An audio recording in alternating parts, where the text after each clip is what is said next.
Hello, ladies and gentlemen. Welcome back to Death Battle Mehcast Reacts Death Battle Volume 26. Now, I'm not going to retake that because I fucked it up, and that's my mistake. So, welcome back, ladies and gentlemen.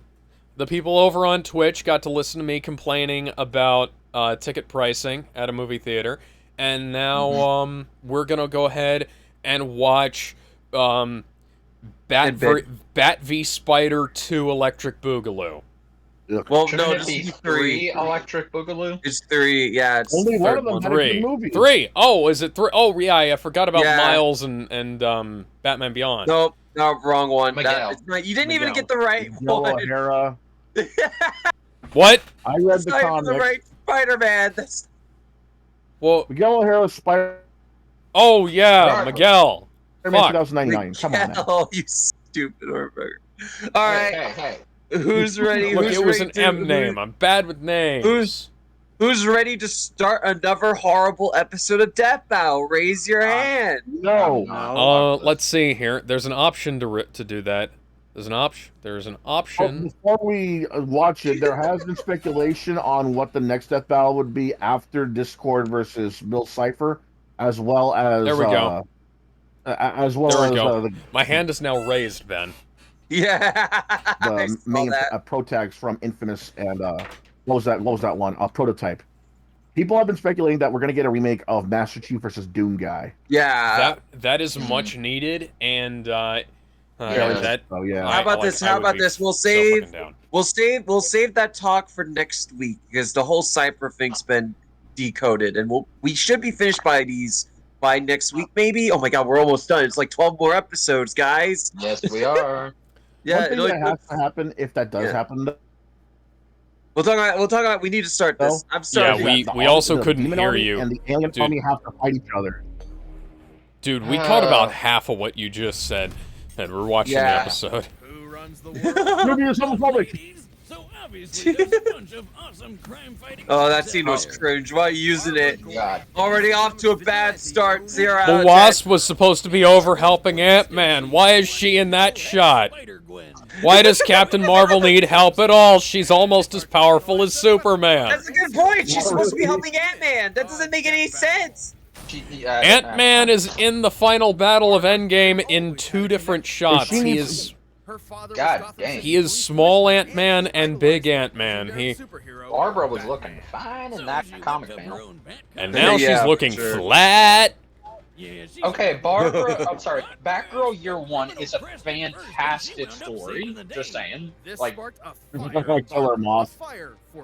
Oh god, I don't like her interpretation in the Orange show. I don't like the design, but it's I hate that costume. Yeah, I'm not a fan of it either. I like the the classic new one. 52, the new 52 one with the leather jacket and the detachable cape. Yeah. yeah. Yeah, I Like never the liked classic that either. Batgirl suit, that one was good. The one that Cassie wore, that was really good, especially the more of it that came off. And I like the. There have been I like other- that one from the animated series, but I like the gray and blue. what's wrong with your face? Batgirl knew she could produce a team that relies on tech. Okay, Hi, the Young Young Justice, Justice, one is that- bland. You know what? Bland is better than insipid and terrible.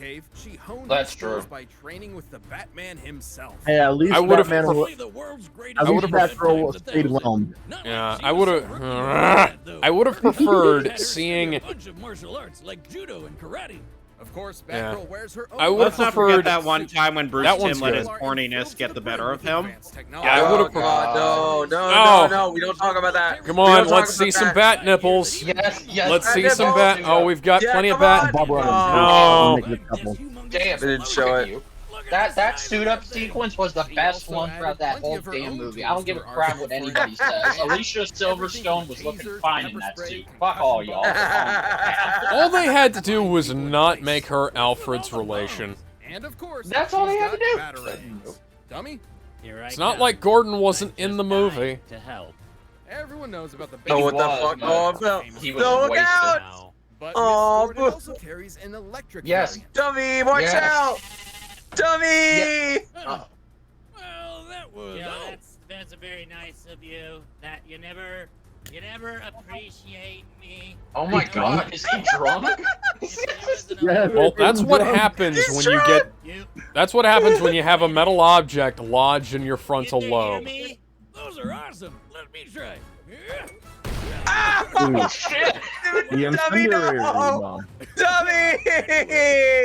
The hair hanging out of the suit is one of the most irritating aspects of any of the suits.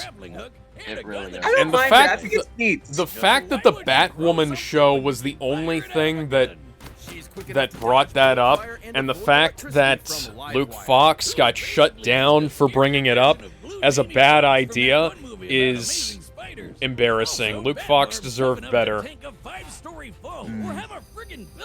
Let's just not talk about the abuse the original actress for Batwoman had in that show. Oh, she broke her neck, and they wouldn't let her take time off for it to heal. No. Yeah. She nearly died working on that show. I can't blame her for leaving after Yeah. how fucking mess it was.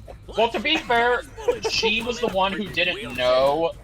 She didn't know how hard TV acting would be compared to movie acting. She was a movie so actress. she did. Because she kicked up a lot of complaints saying she wanted to go home, and they told her, "You know what you signed up for." She's like, "I didn't know it'd be like this." Well, for too long though. She eventually that doesn't justify them forcing her to work with a broken neck. Yeah. No, I'm not saying. I know. I'm just saying. Like, they went too far on her. No, I understand that she was unprepared. I understand that she was unprepared, but it's just multiple steps too far. King Shark is a shark. Tiger Slam! No, that was a full suplex. Father and her experience with the Bat family, Barbara Gordon's become a well-rounded protector of her city. She's also been passed around to multiple members of the Bat family. Yes. Yeah, she is. Stephanie and Cassandra. Yeah, she is the bike. She is the Bat cycle of the Bat family. Oh, damn. We can just replace the official Bat cycle. Really? Why that clip? That's such a weird clip to use. Yeah, that's not really a good clip to be using. Look, all I'm gonna say about Batgirl is that Batman really needs to congratulate his The dad. universe is full of possibilities. What if in another time? Okay, I never liked Gwen Stacy until Spider-Gwen came out. Amazing That's, Spider-Man no, was actually, what made me like her, and then Yeah. Spider-Gwen. Oh yeah, same here. Yeah. Amazing Spider-Man has the best love relationship between Peter Parker. You know what I thought would have? I had a. Okay, so when they cut Mary Jane out of Amazing Spider-Man 2, and I thought they Spider-Ham. What? I thought they had a reason for that, and so apparently Emma Stone had a 10-film contract to keep coming back even after Gwen Stacy died, and I thought that it was gonna go. They were gonna make a Clone Saga. Oh my god. And that Gwen Stacy was gonna come back as a clone, and that they were gonna use the fact that Emma Stone is a natural redhead to their advantage and have clone Gwen Stacy be Mary Jane. You lost me at Clone Saga. Why would anybody want to make a movie out of that monstrosity? It's 2014 era Sony. They greenlit the fucking Ghostbusters remake. Yeah.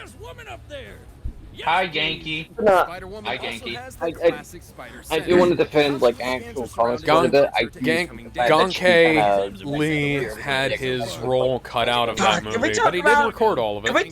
Can we talk about how top-tier Spider-Gwen's design is? It's so fucking good. Yeah. It is, but Unfortunately, I don't care for her name. I really. Yeah, the name is.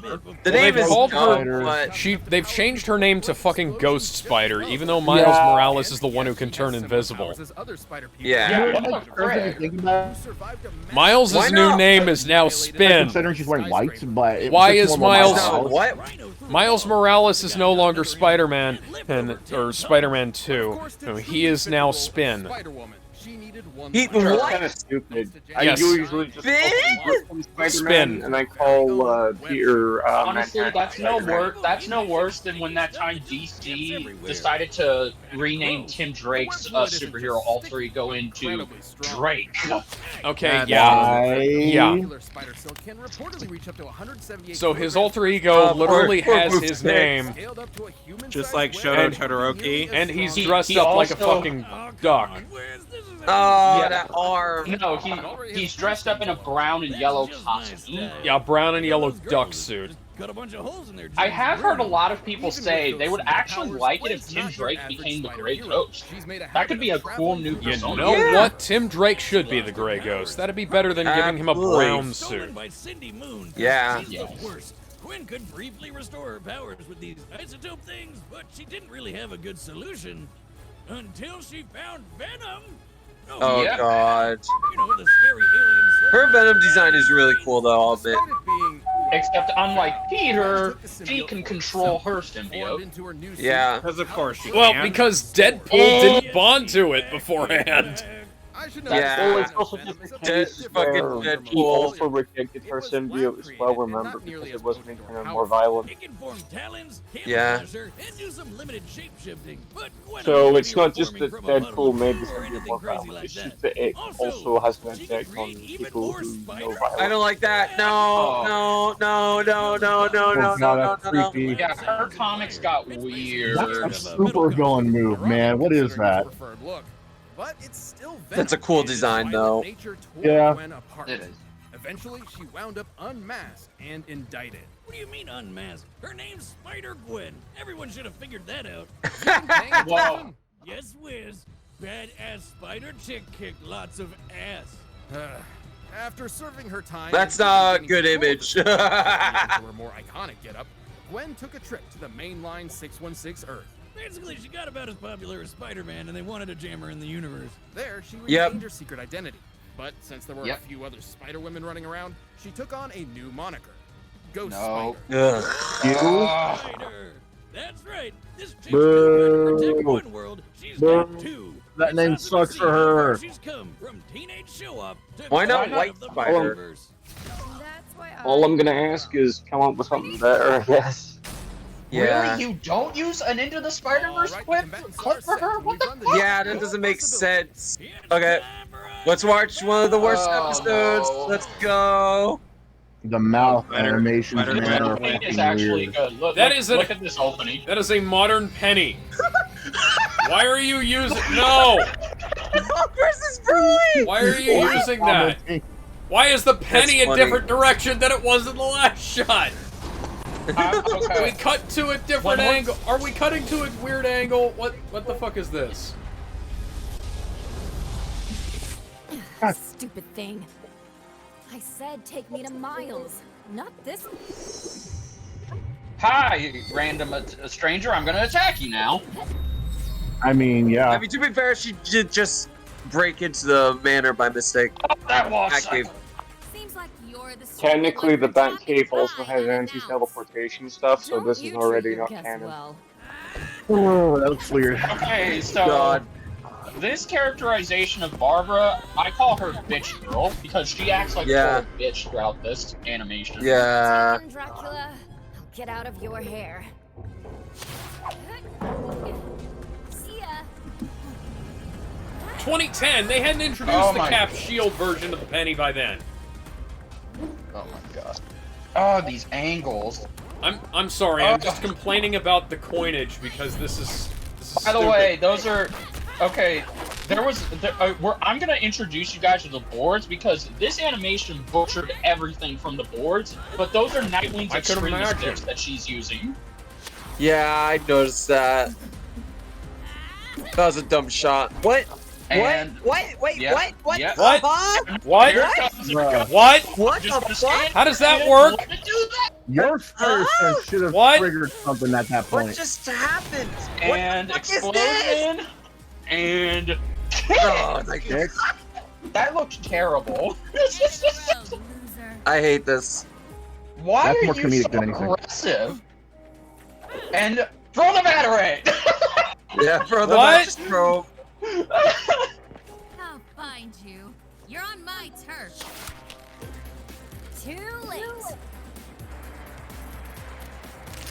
The music's alright. Wait, what? That's not how it works.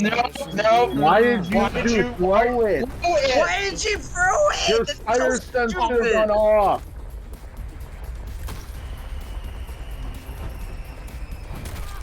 Oh, What? oh, okay. What? That's Why didn't we zoom stupid. into that? Why didn't we zoom into that to make the impact? Okay, that's pretty show? cool. That's pretty cool. I like that. Yeah, I wasn't fucking imagining things. The Cap Shield Penny was introduced in late 2010, and up until then, it would have had the one of Lincoln sitting on the log. Okay, here we go. Why does it keep doing the what? Come on, not even a reference What? to the Raimi. What? Raimi movie reference. Shitty ass Raimi movie reference. Why were we focused so? The animation is awful in this episode.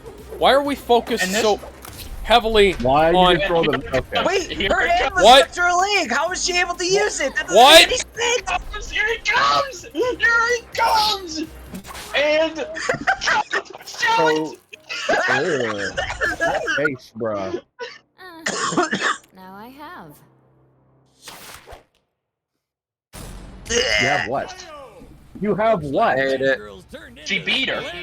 Okay, but what does she mean by now I have it? Plenty of tools suited to combat She- Gwen. Now she has. No match for her See, stellar 'cause intelligence. Gwen, because Oh, that's Barbara the said you result. haven't won. Barbara said you haven't won yet, and Gwen said, now I have. Even with such Okay, now that weaknesses, makes- okay. Ghost Spider held enough of her own advantages to take the win more That makes times than sense. not.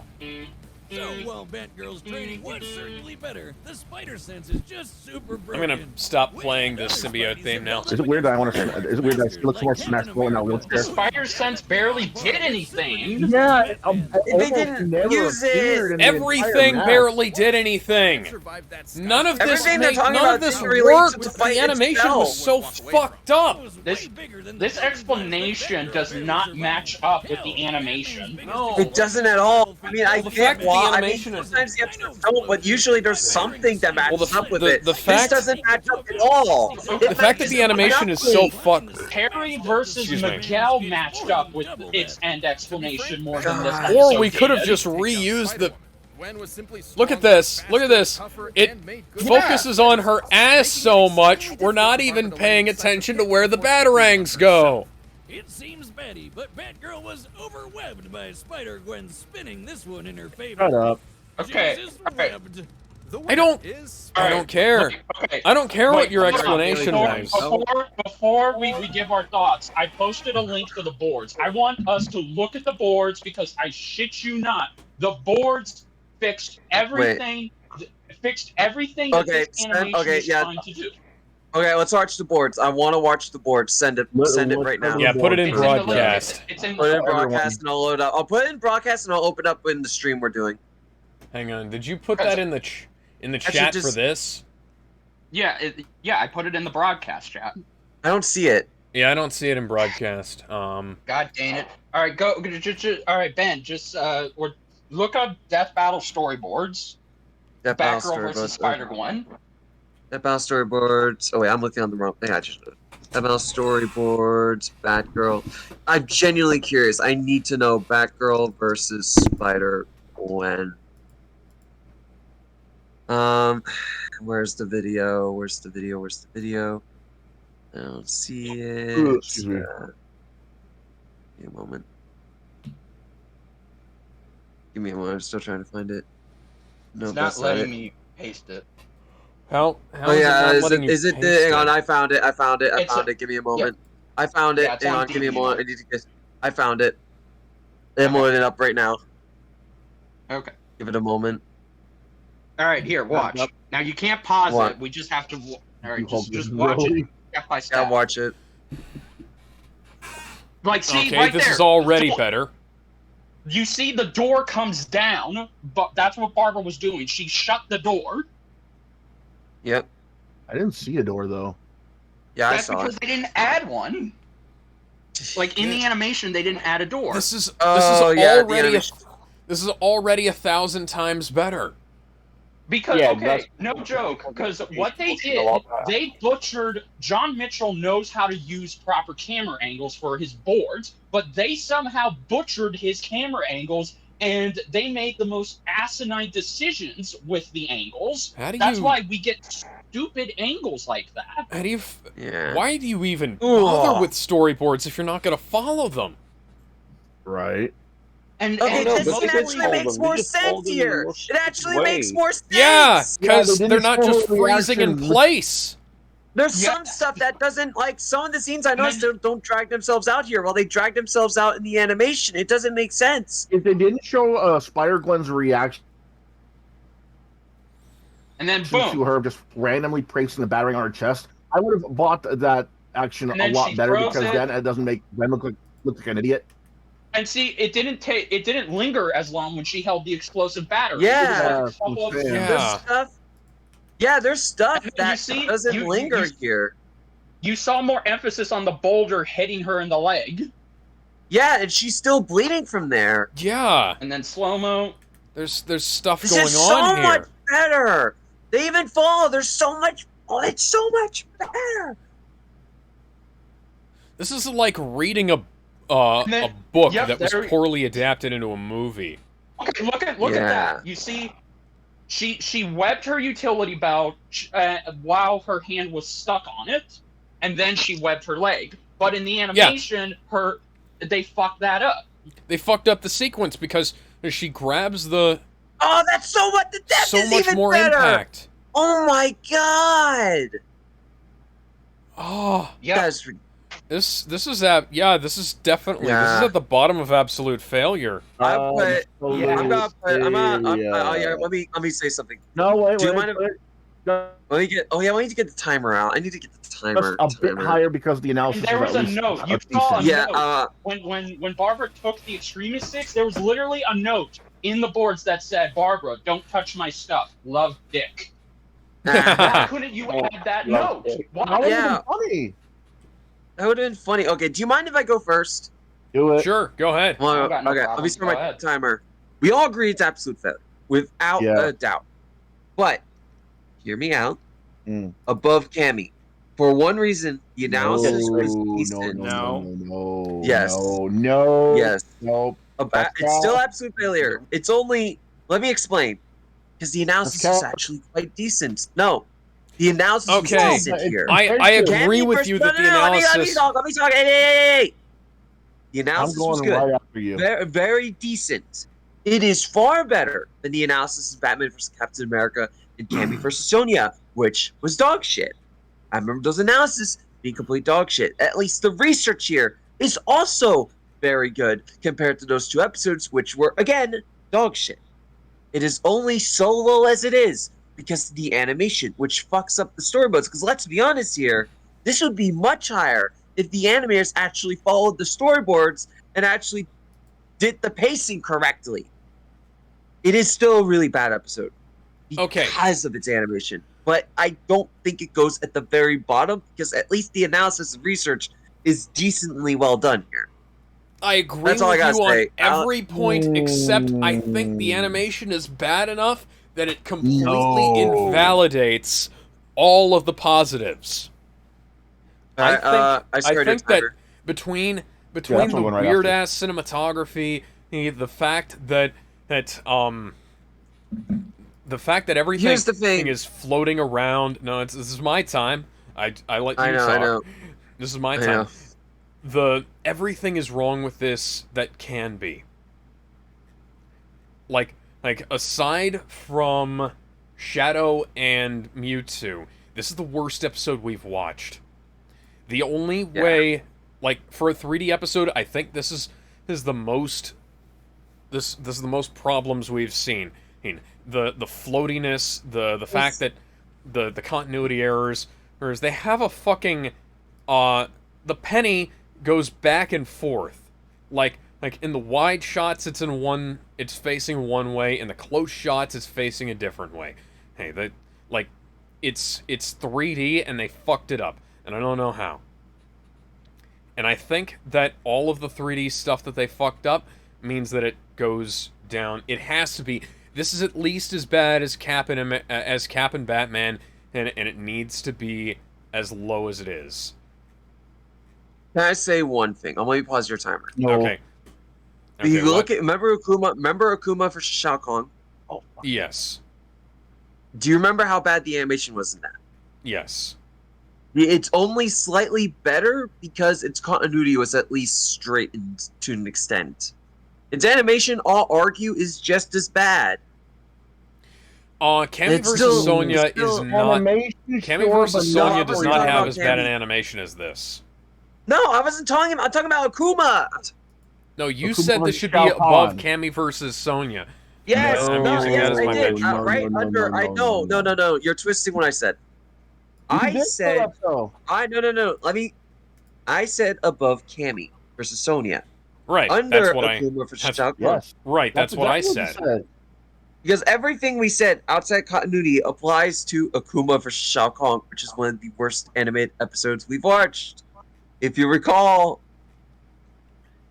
Yeah, but I still think that it's I still think that all of the negatives about the episode that I mentioned, that we've all mentioned so far, are enough to make it not worthwhile, you know?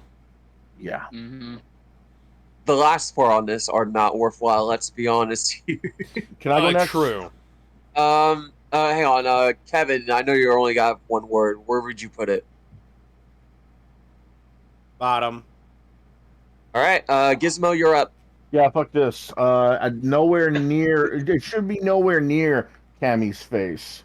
Right above Batman versus Captain America. No ifs, ands, or buts about it. The animation and choreography was horrible in Batman versus Captain America. And so was the wait, did I say choreography or did I say animation? Okay, so the animation. The animation being 2D, I'd say that it's less bad than this. Right, I would agree. It doesn't take the fact that they're bad, though. But it's not as. But it's. Sorry. But I have to say, the choreography in Girl versus Spider-Gwen is at least not bearable, but something. The animation is weird, it's wonky, but the choreography itself is. Something. I would like to remind everybody that, and something we should be judging this episode on when it comes to the animation, this was animated by the SFM team who did Ganondorf versus Dracula and Obi-Wan Kenobi versus Kakashi. Yeah. It makes you wonder what happened here. Because I personally believe they were not originally supposed to have this fight. This was supposed to be somebody else, and they had to take this fight. My original fear was that the SSM team was supposed to have the Genos episode, but I was wrong on that. So I don't know what episode they were originally supposed to have. I just don't think they were supposed to have their episode. This makes you wonder more what happened to this episode and what made it so bad. Like, okay, the analysis, if anything, was a lot better than Cammy and Sonya's, because Cammy and Sonya, they could have done a lot better. Let's be real. Sure. They could have gone with more games, more comics, more lore. This one, they went deep with Gwen. They went deep with Batgirl. They even went and mentioned how Batgirl got her legs back, which a lot of people keep forgetting. Yes. Same thing with Spider-Gwen being from another universe entirely, which not many people know because a lot of normies were only these days she's not from a different universe. Yes, right. Because they Crisis on Infinite Earths, that shit. Fuck's sake. They're all living on the same fucking planet. If the choreography was just as good as the animation, I wouldn't be so harsh in this episode, and at least put it right up, maybe a little higher. But the thing is, it's not. I don't know how this episode could have fucked up, considering this is an episode that makes sense, kind of, sort of, because this is just a gender swap of Spider-Man versus Batman. This could have been something, but hearing that this is the same guys who did Kakashi versus Obi-Wan and Ganondorf versus Dracula, it makes you really wonder, again, what the hell happened here? And not only that, but the animation is weird, man. Like, there were moments where the spider sense should have gone off at least At least a hint of it should have gone off. Like the animation, or at the very least, your like regular ass human reflexes would have been enough in some of those shots. Yeah, and the fact that Spider-Gwen kept on looking at the batarangs every time she catches one or it's planted on her. It's Your like, timer. How much of a blithering dumbass are you? You're a spider character. You should at least be going all holy shit or oh my god or oh no. You shouldn't be going all oh like it was Dumb and Dumber 3. Your timer. I shot on the timer. Yeah, it's no good. Put it above. Put it right above Cap versus Bat because at least the choreography was good. The animation, fuck no. The choreography, yeah. You do not put it anywhere near above Cammy versus Sonya, bro. That is sacrilege. Because the animation there was boring. Like we put Cap and Batman as low as it is because of a combination of bad animation and a shitty analysis. This has a good analysis, but the shittiest fucking animation I've ever seen. We need to continue, not to interrupt. But RGS is next. See what you think. Cap Justice. Hang on. They didn't do the Bat Justice. Gizmo. Yes, that's my name. RGS, you're next. Sorry. What do you have to say?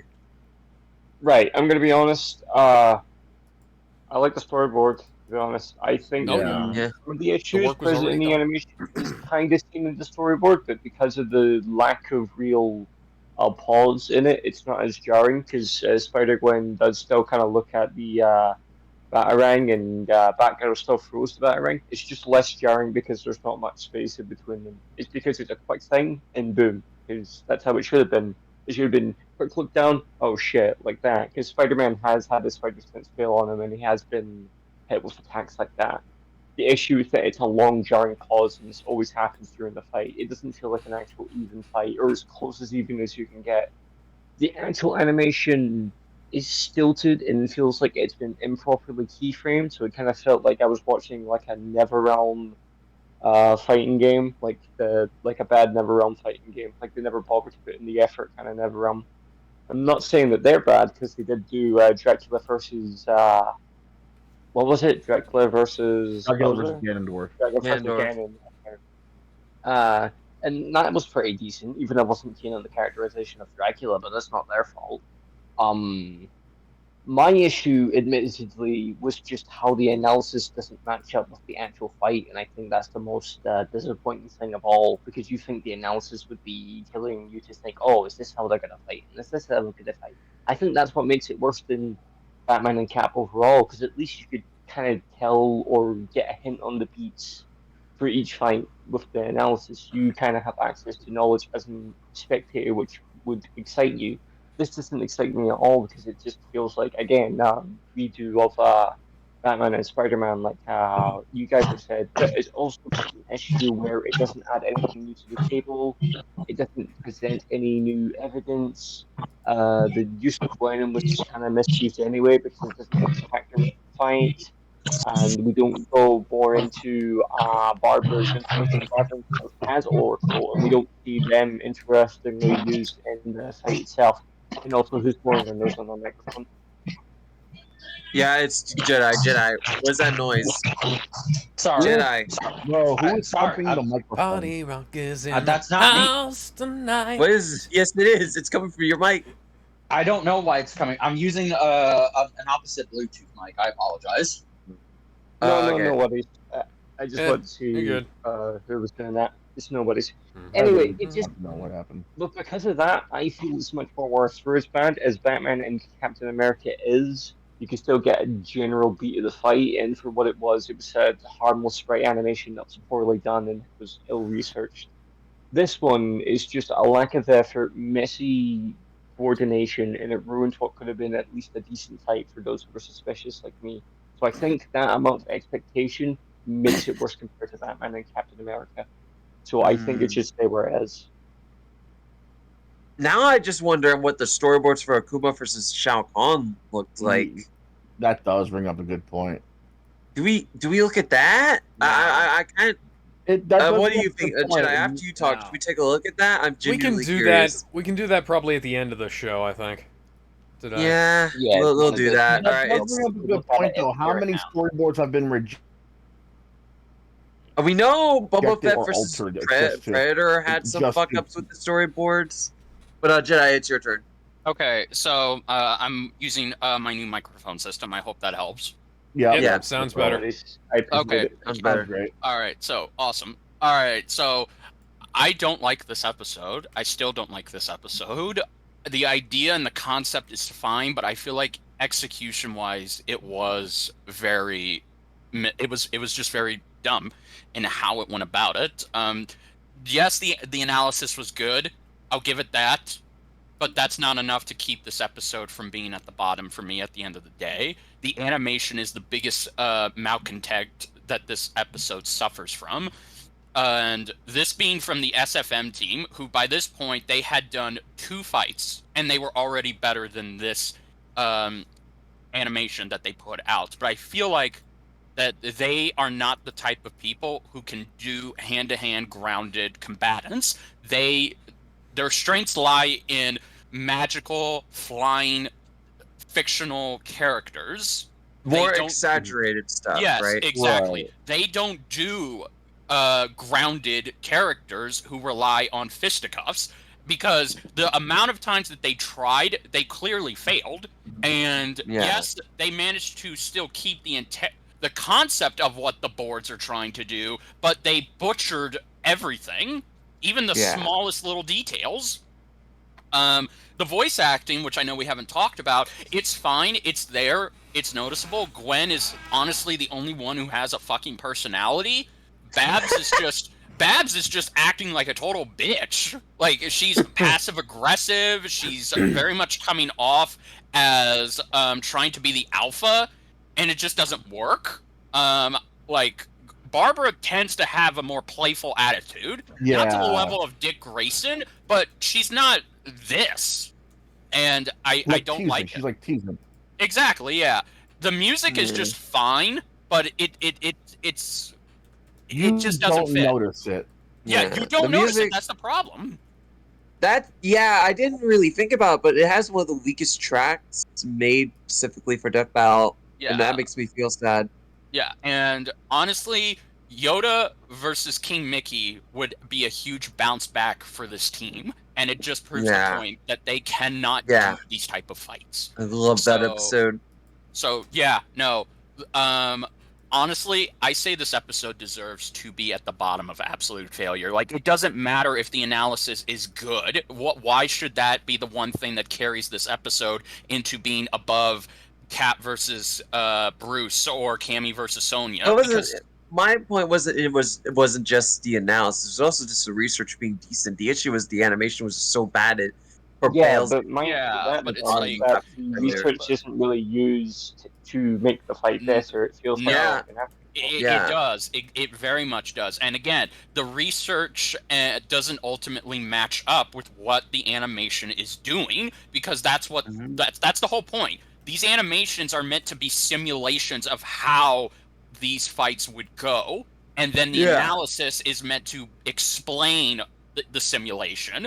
This does not coordinate with that. It feels very janky, and it feels disjointed. Speaking of janky, has anybody else noticed how Gwen Stacy's mask, the eye parts of the mask, were just like really weird? Yeah. No, the facial expressions every were time not they blinked good. or closed. Like, I do. This episode is boring, and I would say Captain America and Batman and Cammy versus Sonya make this. They're so much better than this. This episode makes those look like they should go in. It's time for a death battle. All right. Recap. They gave a fuck. I'm gonna recap the vote real quickly. I said above Cammy, Gizmo said above Captain America, and everyone else said the bottom, right? Yeah. Yep. Okay. So no debate there. We can move on finally. Hang on. All right. Hang on. Yeah, hang on. I need to do one thing. Oh wait, my thing's gone. Never mind. I was gonna do a bit with the voice thing, but it's gone now. So yeah. Hang on. What, Alex? What? Hang on. I found You got 10 I found seconds. something better. What? What? Was it them in swimsuits or something like that? Competent fight? Okay. I'm spinning the wheel. Yeah, I like that. That's funny. Unfortunately, I was looking for something else and I couldn't find that, so I found this Shit, we got a instead. good one! Yes. Oh, Alrighty.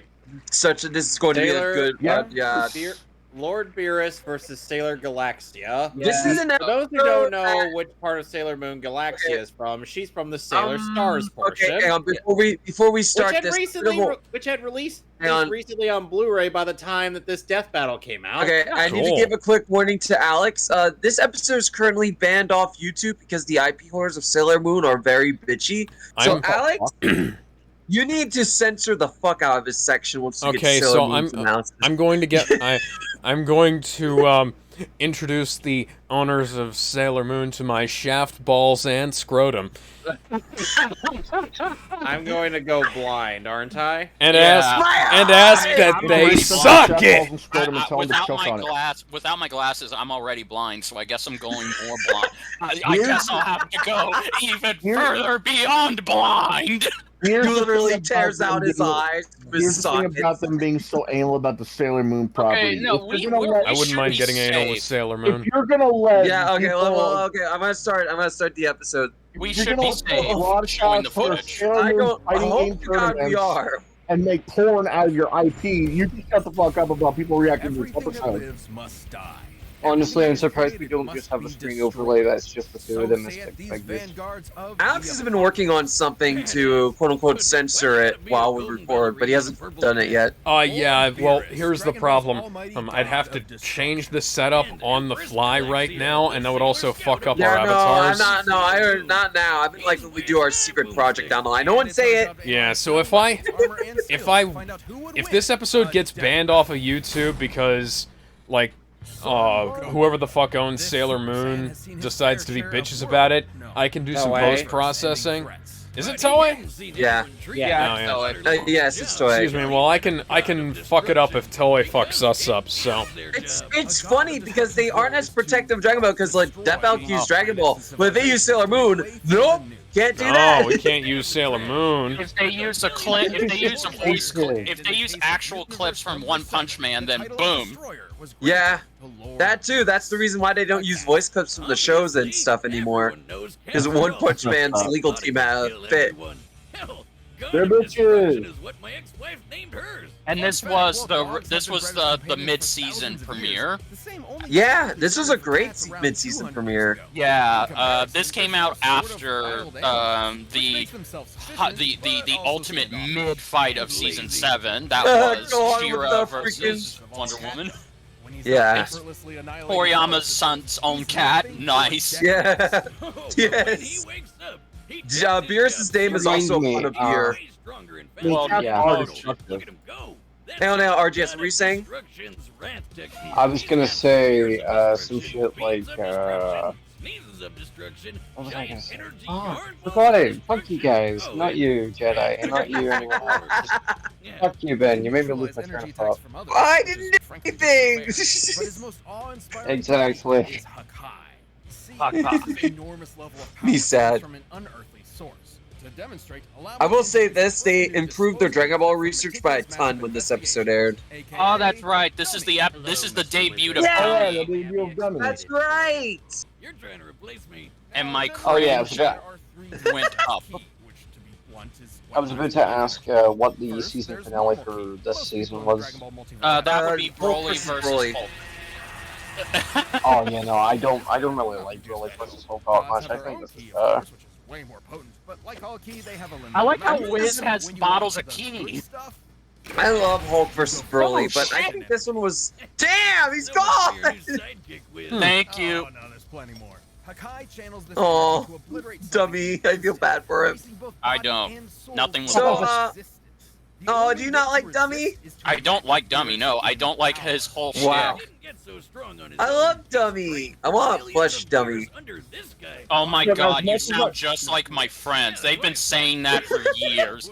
Look, as much as I like Dummy, I can understand the hate behind him because now Hey, look, it's that thing that's not a transformation. Oh yeah, it's not a transformation. By the way, so so another thing. So Superman's new comic issue that came out, he got a new power. It's essentially the Susanoo technique from Naruto and Dragon Ball Super. So So if Goku uses the Mastered Ultra Instinct Susanoo, guess what? Superman could be like, oh hey, I could do that too! He could technically wonderful. Already. Wonderful, fucking wonderful. Well, Superman could also fight that even if he didn't have his own Susanoo, because exactly, he could counter anyways without his own Ultra Instinct, but he has 2 Ultra Instincts, so I have Ultra Instinct on top of Ultra Instinct. What do you gotta do, Goku, you bitch? What are you gonna do about it? Well, cry? Well, then Goku would respond, well, I can combine Ultra Instinct. Also, can we please stop showing clips of the Par brothers from GT making people think GT sucks even harder? No, but now I long for the sweet embrace of death. This is also the episode.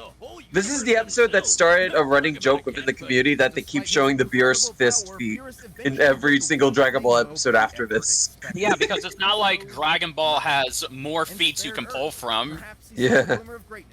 It's one of the better ones in Super, but you know. Okay, Battle of Gods is the best of the 4 movies. I'm sorry. Like, I loved Broly. I hated Resurrection F, and I haven't seen Superhero, but I've heard Superhero's good. I've heard I'll watch it. Oh, here we go with Sailor Galaxia. Here comes all the copyright strikes. Well, at least we have the audio all the way down. This is not. And here's something interesting. This is Death Battle. Kevin. Kevin. I am the one called Punisher. This is Death Battle's first Sailor Moon episode somehow. Somehow? Yeah, they haven't done one until then, which is weird. Well, let's be real. If they did Sailor Moon versus Goku, Goku would lose. According to Ben, here's a funny story. According to Ben Singer, they were going to do that in season 2, but when they researched it and realized that Sailor Moon would win, they scrapped the whole thing. Wow. Okay. No wonder they brought back Superman. Yeah. Now, another thing about at first I wasn't unsure of Sailor Galaxia's presence in the canon, but then we see manga panels. I'm like, yeah, okay, she's canon. Okay. Now, Kevin, you seem to be knowledgeable on Sailor Moon. Is it worth, like, if I were to ever get into it, should I watch the original DeK version or should I watch the new version? The new version because it actually continues the story. And if you get the new version, very specifically, you have to get the recent Blu-rays because Viz fucked up the first edition of the Blu-rays and they have this red tint over it. They went back and color corrected it for the most recent set. Go get that. I have the first set. I'm sad. Sailor Stars, which is the portion of the story where Galaxia is from, it only has one dub, which is the Viz dub. DeK never got that far. Yep. Yeah. My knowledge. Go ahead. And on top of that, unfortunately, the anime didn't continue after Sailor Stars. So that was kind of the reason why we had like Sailor Moon Crystal, the reboot series that does cover the manga, but it hasn't really continued since season 3. So Sailor Moon, I don't know. Sailor Moon's anime is all over the place, is what you're telling me. Oh my god. So it's better to watch the anime up to Sailor Stars than read the manga. That's fair. I will say, Sailor Moon's just Dragon Ball for women. That's kind of how it was marketed as. Yeah. Plus, it's a Super Sentai series. Honestly, I do vibe with Goku vs. Sailor Moon as long as you stick with the original mangas for both. Because you bring hang on. No, they already made Goku vs. Sailor Moon. It's called Sailor and the Seven Balls. Wiz. Damn it, Wiz. What was that? His censored Sailor Moon porn. Oh, yeah, they already made Goku versus Sailor Moon. It's called Sailor and the Seven Balls. Now another thing to consider. Why did you reference Another thing to consider is that, weirdly enough, Moonlight Densetsu actually sounds very much like the American intro. In terms of like rhythm and whatnot. So it's not like the American version really did much to change it, other than make it English or change the lyrics to make it fit in English, and also change some of the instrumentation. So it's not necessarily a. They explain the anime differences here. But yep. flipped the script and took her body instead. However, this did not also, Sailor Galaxia in the English dub is voiced by Casca from Berserk. Yep, Carrie Keranen. That's all. Oh! Except Sailor Moon. No, my girl Mars. Oh, they had an epic showdown. I'll do The a art really is gorgeous. I'll do what I believe is a really nice insert song.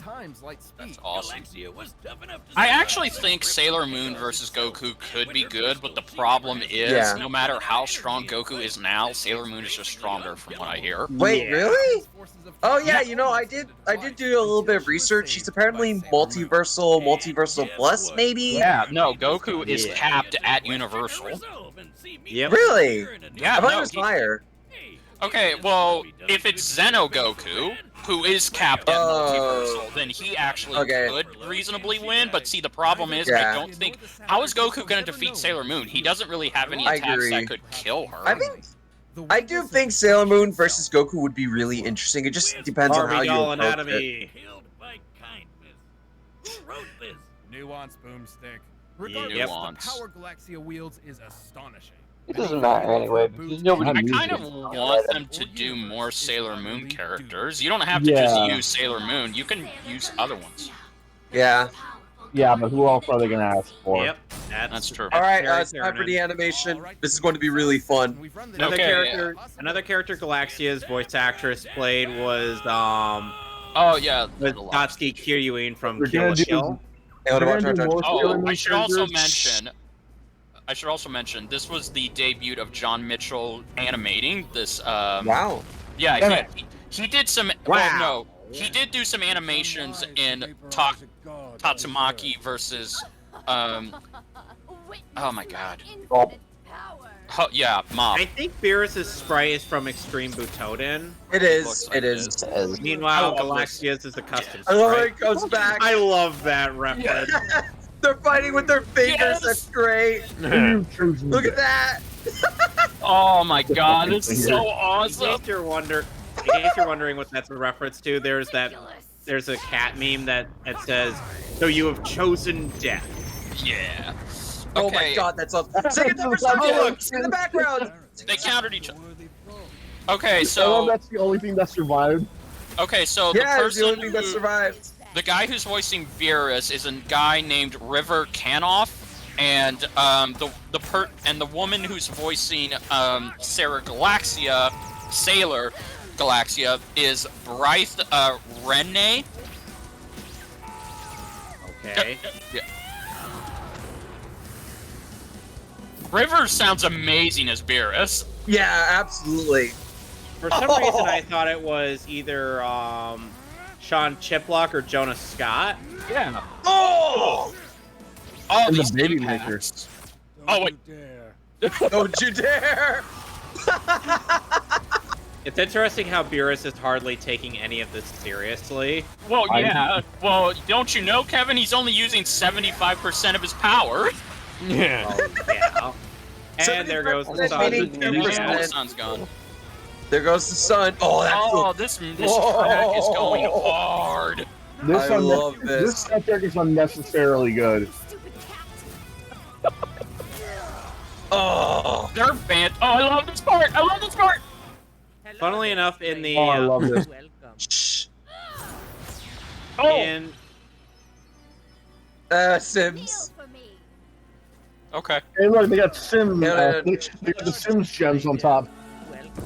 Oh! There goes the planet. So there, stranger. That's great. They just greeted him. Why? Oh my god. What are you buying, stranger? They just destroyed the planet she was on. That's great. Oh, there's the black hole. Yeah. I think Spigot and Chuck Norris are right there somewhere. Oh. Ooh. No fair. Oh.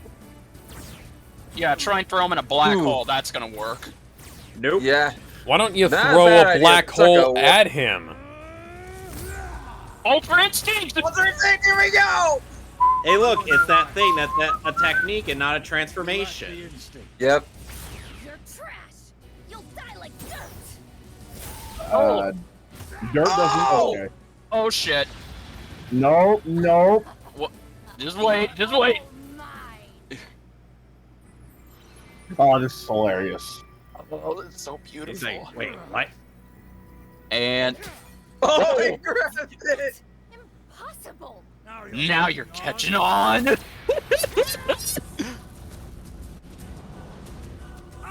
And here comes the death. Oh! Here we go! Go!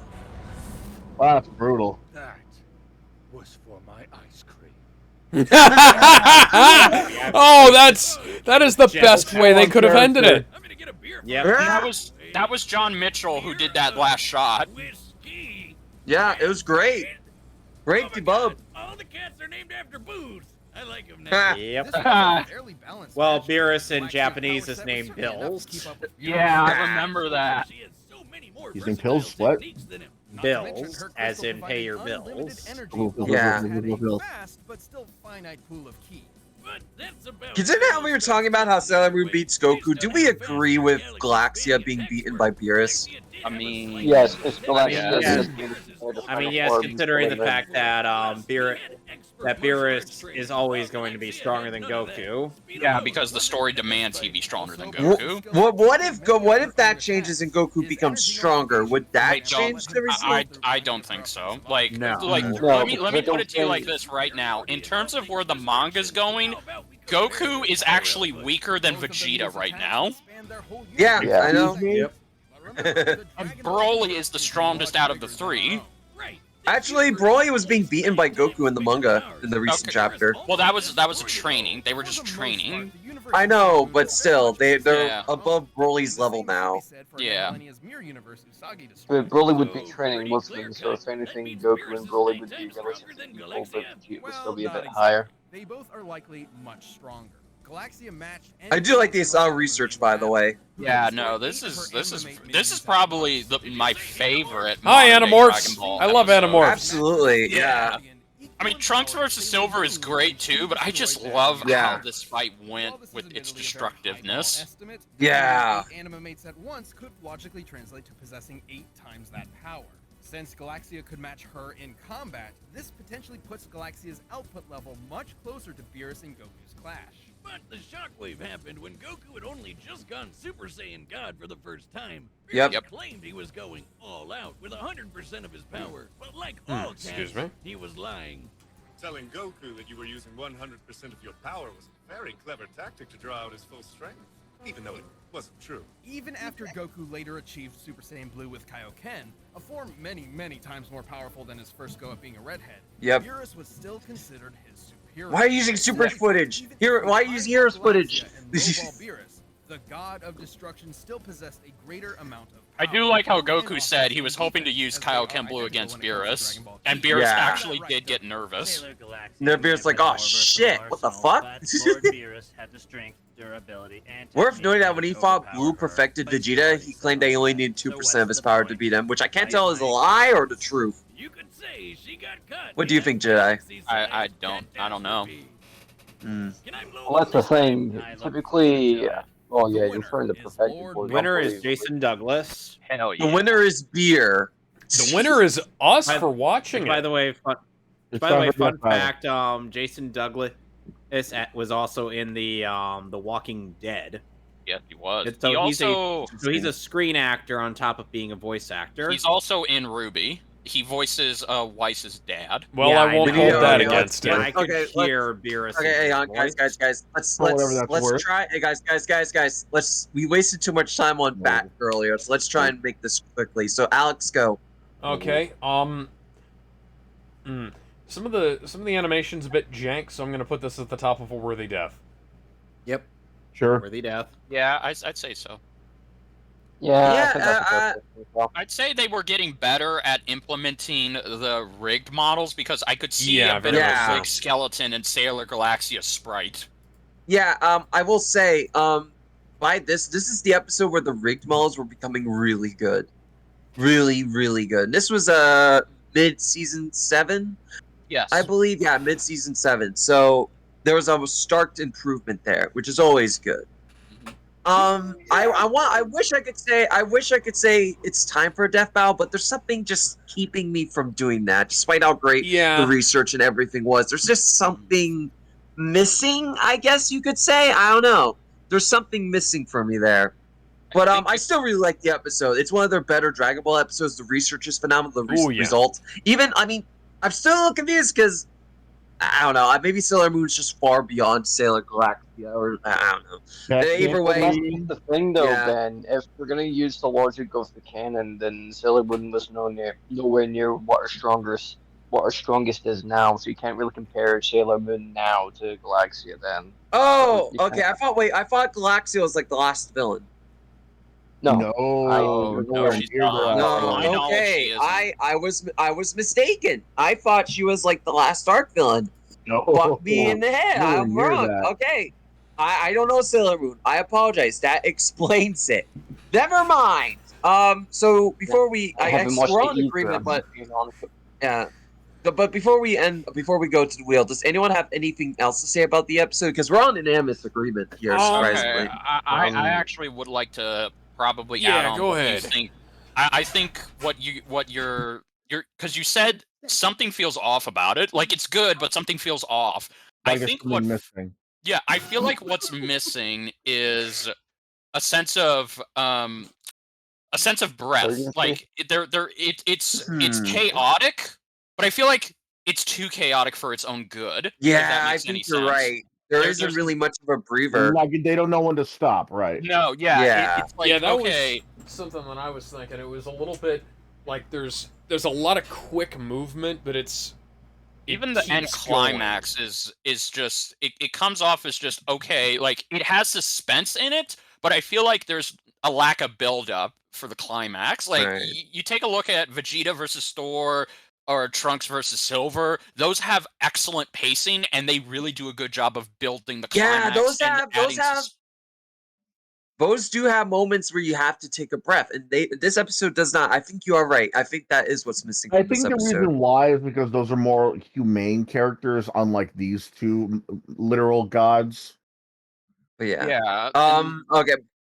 But that's it. I agree. We are. I think unanimous. It is. Oh, do you? That's semantics. RGS, do you have anything to say? I don't know. The only thing I got to say is potentially it would have been nice to not have Earth blow up at the start. I think maybe having a penalty would also kind of allow for it. No, that's Earth. That is Earth. Okay. Fair enough.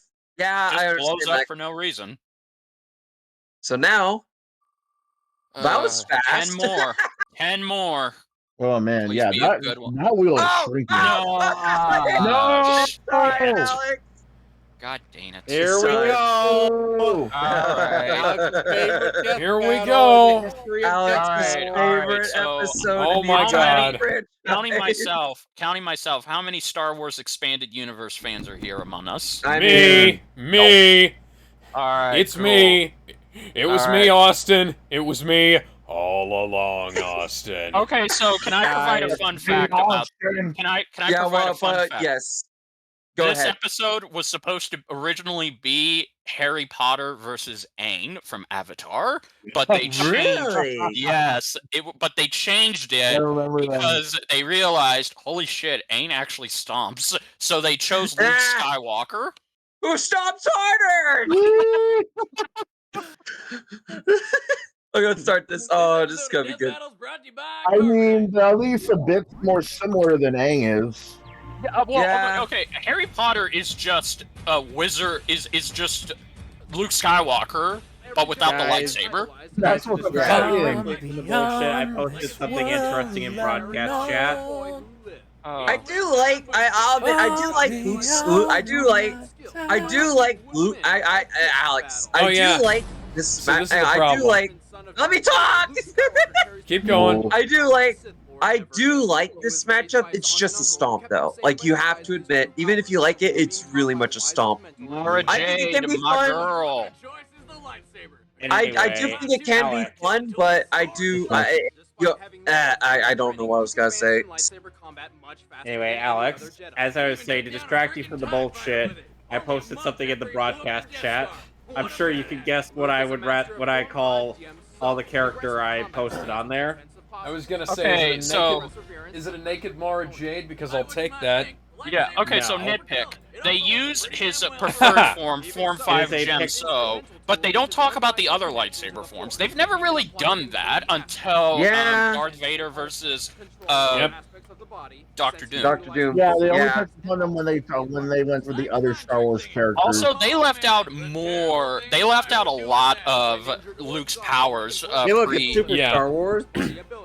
To be fair, this is one of the things that I have to complain about, because they leave out a lot of the abilities of both characters. To be fair, let's be fair. This was a very early season 1 episode. They did this with nearly every episode around. Let's be fair. This episode also fucking sucks.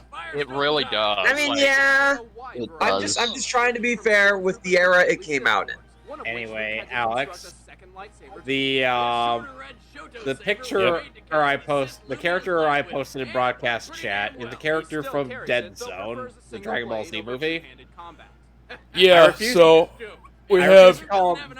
to call him by his canon name. Yeah, so we see that's what I call him.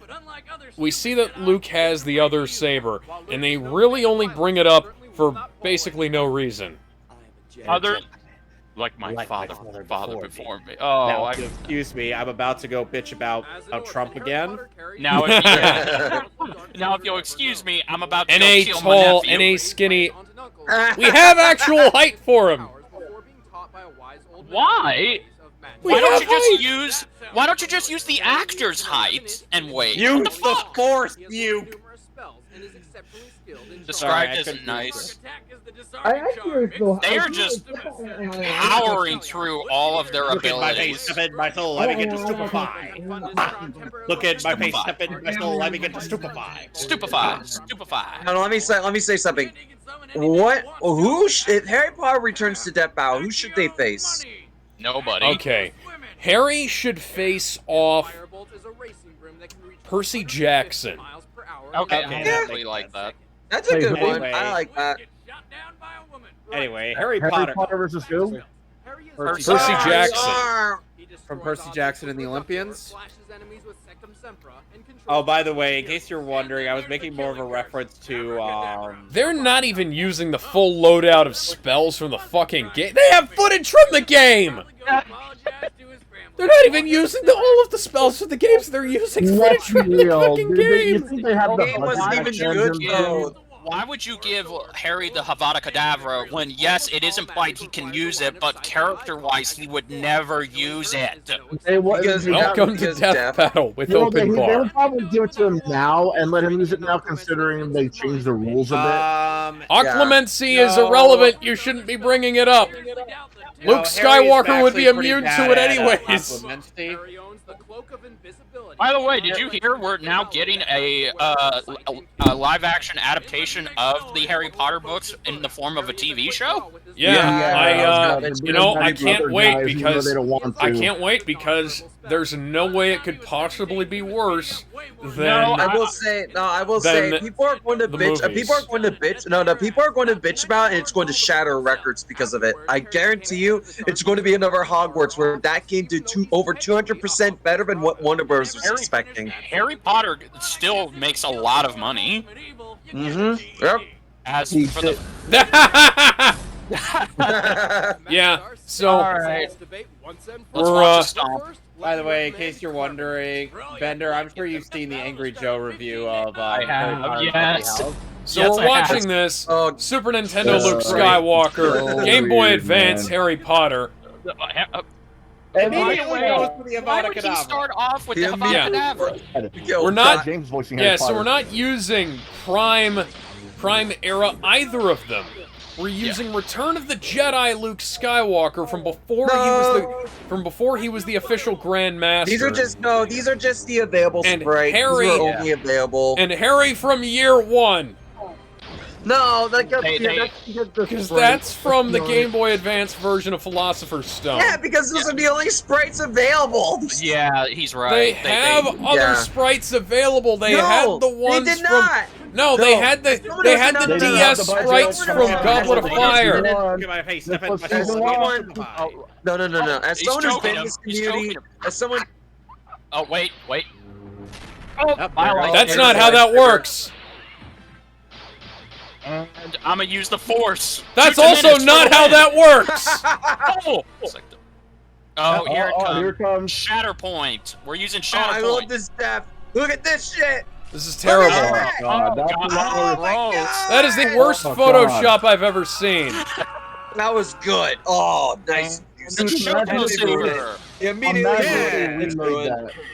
Ruined. They ruined it. Man, Barry did a surprisingly good job keeping Luke at a distance. But Luke fought No, he wouldn't have. This is such a mess. No, he wasn't even that good at it. That's not even how that works. Yeah, Harry has a strong will. Harry has a strong will. You don't need to bring occlumency into it. The mind trick wouldn't work on him anyways. He's one of the most headstrong characters in the fucking wouldn't Harry series. just? Why wouldn't Harry? Mark Hamill. Jake Skywalker. I hesitate to say Mark Hamill. Yeah, the winner is Jake Skywalker. There we go. Thank you. Why wouldn't? So anyway, before we start, I was trying to say, why wouldn't Harry just spam Sanctum? Damn it, I forgot. Sanctum Sempra. Yeah, why wouldn't he just spam that? He was spamming the Avada Kedavra, but if you actually made him bleed, wouldn't you just do it again? Well, you know, since we're just treating the spells as fucking bullets instead of what they actually are. Why are they treating the spells like blaster bolts? Yeah. That was. I mean, this is a Harry Potter game all over again. No, the games treated them better. Okay, let me go first. All right, you mind if I go first? No, I'm going first. No. Okay. Why ask us? No. Okay.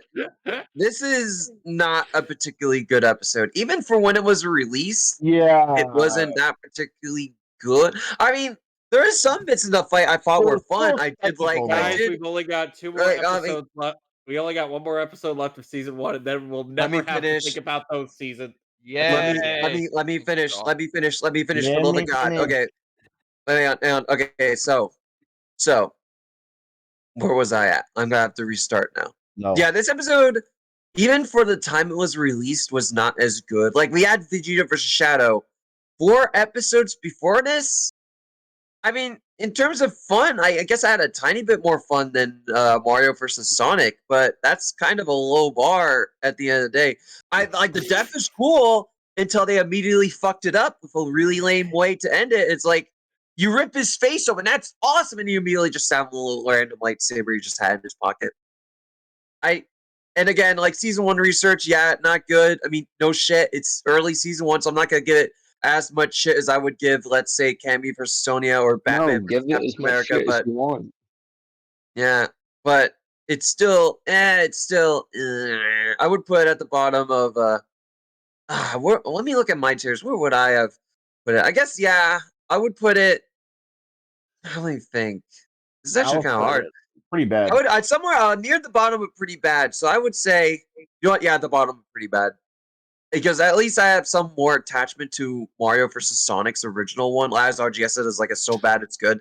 Here, I can't really even do that because even the good stuff gets ruined by bad stuff. So, bottom of pretty bad.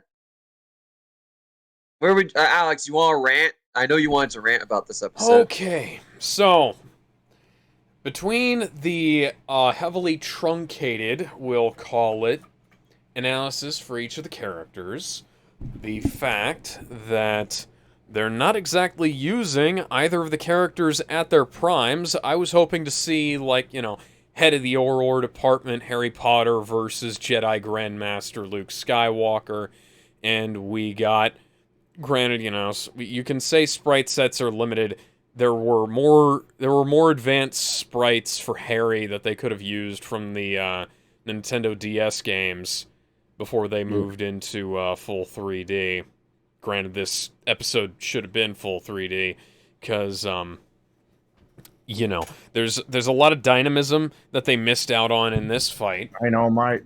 One of the biggest issues is that, as the others have said, Harry just jumps straight to using the fucking killing curse, which is not something he'd ever do. Sure, he's probably capable of doing it.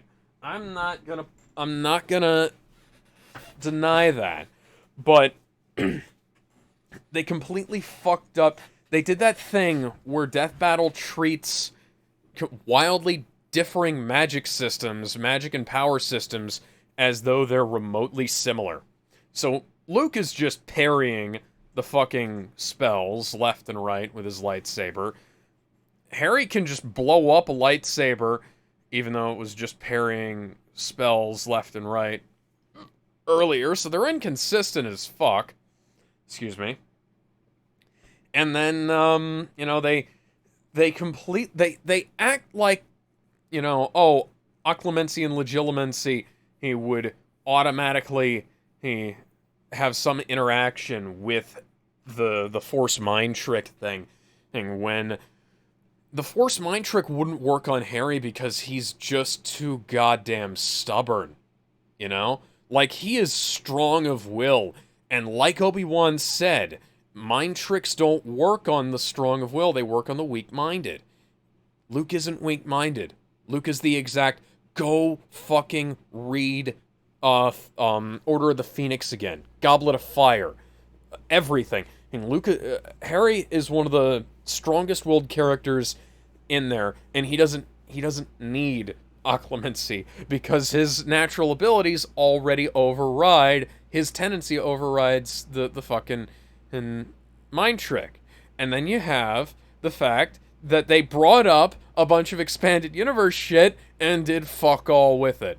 They basically went down a checklist for some of the stuff and came out having checked off some of it. Like, why even bring up the video games? Why bring up stuff like Jedi Knight and Battlefront and whatnot if you're really just not going to use anything from them? The Shoto Saber didn't need to be there at all. All you had to do was not have him blow up. You know what Luke could have done? If you're going to bring up all this shit about, like, how the Force powers interact and what with the magic and whatnot, Luke could have just fucking force choked him unconscious. That's all I gotta say. Right, absolute failure. Absolute failure. Between Batman and Captain America and Cammy versus Sonya. Fair enough. Mm-hmm. Put it there as well. There. All right, Kevin agrees. What about you, Gizmo? What would you say? Where would you put it? Look, as much as I've been saying, you know, that they've had limitations in the past and that there was things that were holding them back, because considering this is the first season, let's be real. You know, they could have. Let's be real. If they've done it maybe season 5 or something like that, the animation could have been better. The analysis could have been better. You know, and given the fact that this was still season 1, and this was still back then when there was like a definite time limit on YouTube videos, unlike today, this still hurts to look at. I'm sorry, like there's no sugarcoating it. This is a bad episode. Like I said, you know, given the time this was out, yada yada yada, you could give it like this and those excuses. It's still a bad episode to look back on. You know, Luke. It was still kind of. It was kind of annoying hearing about Avada Kedavra over and over again, despite you literally had to. Oh yeah, to give put this verbal in commands perspective, this spells. came out after Vegeta vs. Shadow, Mario vs. Sonic, and I said that. Yeah, Yoshi vs. Raptor. Or they put out much better episodes before this. Yeah, Sorry, they have. I did point that out. Excuse me, and they could have done a lot better, and they could have maybe looked for some better sprites, but again, this was back then. In the first season. I don't think anybody would have gone and made like a mock-up or some sort of like rig for Harry Potter or Luke. Back then, I don't think anybody's even made Mugen sprites of either of them to begin with either. Yeah, not really. Yeah, I don't think they would have, could have, or any kind of have back then, because who the fuck's asking for those? They're asking for like a lot of custom Street Fighter Mortal Kombat sprites back then. Okay, so to end it all, because I'm just rambling. Despite it being just one of the first death battles, it still doesn't hold the candle to a lot of the other ones. And there's no way I can give this a pass. It belongs in pretty. It belongs in. Oh man, I can't decide whether to pretty bad or absolute failure. Okay, here's what will make me decide it. If they use the expanded lore for either series, do you think it would have been a bit better? No. There's not much Harry Potter expanded lore. There wasn't at the time, and there still isn't. And Cursed Child is not canon. Go fuck yourself. Fantastic Beasts, the games, the. Oh, that does nothing for Harry. Yeah, I was gonna say none of that helps Harry much. Yeah, that sells it then. Absolute failure. Right in between Sonya and Bats. I can believe that this could actually be a decent episode, but there needs to be more going on. They need to be flipping around. We need to see like some Jedi Knight flippity combat shit versus Harry doing and like whack ass shit on his broom. We need to see stuff like. Do you mind if I go, Ben, next? Hang on, let me say something. Yeah, go ahead. Let me just say what I was because this is something I was kind of expecting. And like, we need a speeder bike versus broom chase. We need shit like that. Go ahead. Okay, Gizmo, where'd you say you wanted to put it? He said absolute failure. Right in between Sonya and Bats. Right. All right. RGS, do you have anything to say or add? No, not really. I think you guys kind of cleared it up too well for my liking. Jedi, what were you gonna say? You just interrupted RGS, my man. So you interrupted Jedi. No, you interrupted RGS. No, well, you both interrupted. He was in the middle of talking. All right, I'm gonna get a stack. I'll be back. I know, whatever. All right, I'll just let RGS finish then. Yeah, absolutely. By the time I get back, it's gonna be good watching. Honestly, what I'm just about to say is that either or, it's just showing that there wasn't really a lot of effort put into it. It was clear that they couldn't find the sprites, or they didn't want to be bothered to find the sprites to, for the accurate versions they wanted to go for. There was none. I can confirm that.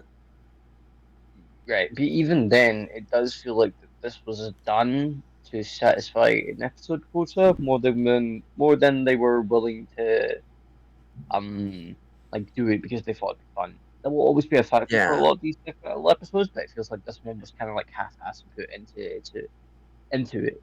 It feels like there's not enough to go into since you guys already went more ham into it. But if Jedi would like to take this floor and go more into detail, he's welcome to. Thank you. As one of the biggest Star Wars fanatics here, along with you guys, I just want to say that as a Star Wars fan, this did not do anything for me. As a fan of Harry Potter, it doesn't do anything for me. I agree. Alex hit all the keynotes. It was pointless to use the expanded material at the time for Luke because let's be real here. Expanded universe Luke would kick Harry Potter's ass. Because the shit he does in the expanded universe, he's essentially a Super Saiyan archetype, He can do shit that no other Jedi could do, and still can't do in the Disney canon. Yeah, The Shoto was ill-used. It didn't need to be here. I feel like they just threw that in for a kill shot. It didn't even serve a fucking purpose. The animation not having the best sprites, that's neither here nor there, because it's season 1, but I'm not going to give it that excuse. Just because it's season 1 doesn't mean it deserves a pass. This is still, from my eyes, as a modern day Death Battle critic, it still fails as an episode because it fails to entertain me. It didn't entertain me back then, and it doesn't entertain me now. Rainbow Dash vs. Starscream was my gateway into this show, and Rainbow Dash vs. Starscream, I will die on this hill, is 10,000 times better than this episode. Yeah, 110%. So, with that being said, this everything about this episode is pretty bad. But I would say what makes it an absolute failure is it doesn't entertain me. I was just sitting here watching and enjoying our commentary on it. They literally butchered everything what these characters do. That's fair. And I want to go off of what was just said. This episode was never even meant to happen. It was supposed to be Harry Potter versus Aang, but they chickened out and decided to put Luke Skywalker. So that explains why this episode is this bad. It's because it was never meant to be here. So I think it should go in. I think it should go in absolute failure next to Cammy versus Sonya and Bats versus Cap. Now, Luke Skywalker has a lot in common with Darth Maul in that he is the Jedi equivalent of Batman. And like that's why the Shoto Saber exists in the first place. And they should have used it more creatively. They had an opportunity to use it more creatively, and they didn't. Even the characterization, because Luke Skywalker he's the character that could walk between the light and the dark side, and none of that was shown here, other than he's going to use Force Choke, he's going to use Shatterpoint, and he uses the red lightsaber. He didn't even use Force Choke all that well. No, he could have held Harry there until he passed out. He didn't even use Force Lightning, which I should have mentioned. Luke Skywalker in the expanded universe, he has Force Lightning, and he's able to use it without being tempted by the dark side. And by the way, Luke Skywalker uses Force Lightning better and more effectively, and he actually earned it, unlike Rey whatever the fuck her name is. Yeah. Exactly. How cool would it have been to see Luke use Force Lightning in this animation? That would have been fucking amazing. Okay. Unfortunately, we should move on. We need to move on because we have 4 episodes left and we need to get through these. All right. Spin. I hate to interrupt the conversation, but I need to get this moving along. Spin again? No, please no. Spin again! God dang it. God damn it, almost. Almost. If this is never spin again, just ruin it. I think this is no, we have 3 more spin agains after that. God dang it. I love him. I hate him. Yeah, same. Oh, red versus blue? Red versus blue. Oh, that's gonna cause a lot of debate between us. Hey! Okay, okay. I'm not a fan of this episode. This could have been better. I like this episode, but it's gonna cause a lot. This really could have been a bit better. This is gonna cause a lot of debate. Okay, let's start this. Just watch the original alternate ending. It's much better than this. The original? What do you mean the original alternate ending? They already did this. There was an alternate ending in one of the red versus blue seasons where they actually had all the reds and blues fight each other, and it ended the exact same way this episode did, with the blues winning. Specifically, Caboose winning. Right. Most of them don't actually wear red. Also, speaking of Caboose, this episode introduces a recast for Caboose. That's right. We'll talk about that when we get there. But they also raised the pitch for all the actors because of it to hide it. Yeah. What the fuck? Why wouldn't you just lower Caboose's pitch to... That seems like it would be less noticeable. Yeah, no. Yeah, maybe if we fuck up even more, they won't notice. That's not how that... Just wait till you hear the new caboose. Hey. Yeah? You ever wonder why we're Here. Not long from Honestly, a lot of the problems with this episode wasn't even Death Battle's fault. That was on Rooster Teeth. This is for the episode where they actually interfered for once. Interfered. Yeah, we still have to approach it as a Death Battle episode. Yeah, I agree. But I just wanted to point that out. I'll still lower it for the problems it has, even if it wasn't fully Death Battle's fault. Freelancer opted for a unique approach. Mostly. There we go. And telling them they're at war with each other. Enter the red team. I do like the analysis. Dexter Griff, Franklin Delano Donut, Lopez the Heavy, and their leader, Donut, who has also become one of Miles Luna's self-inserts.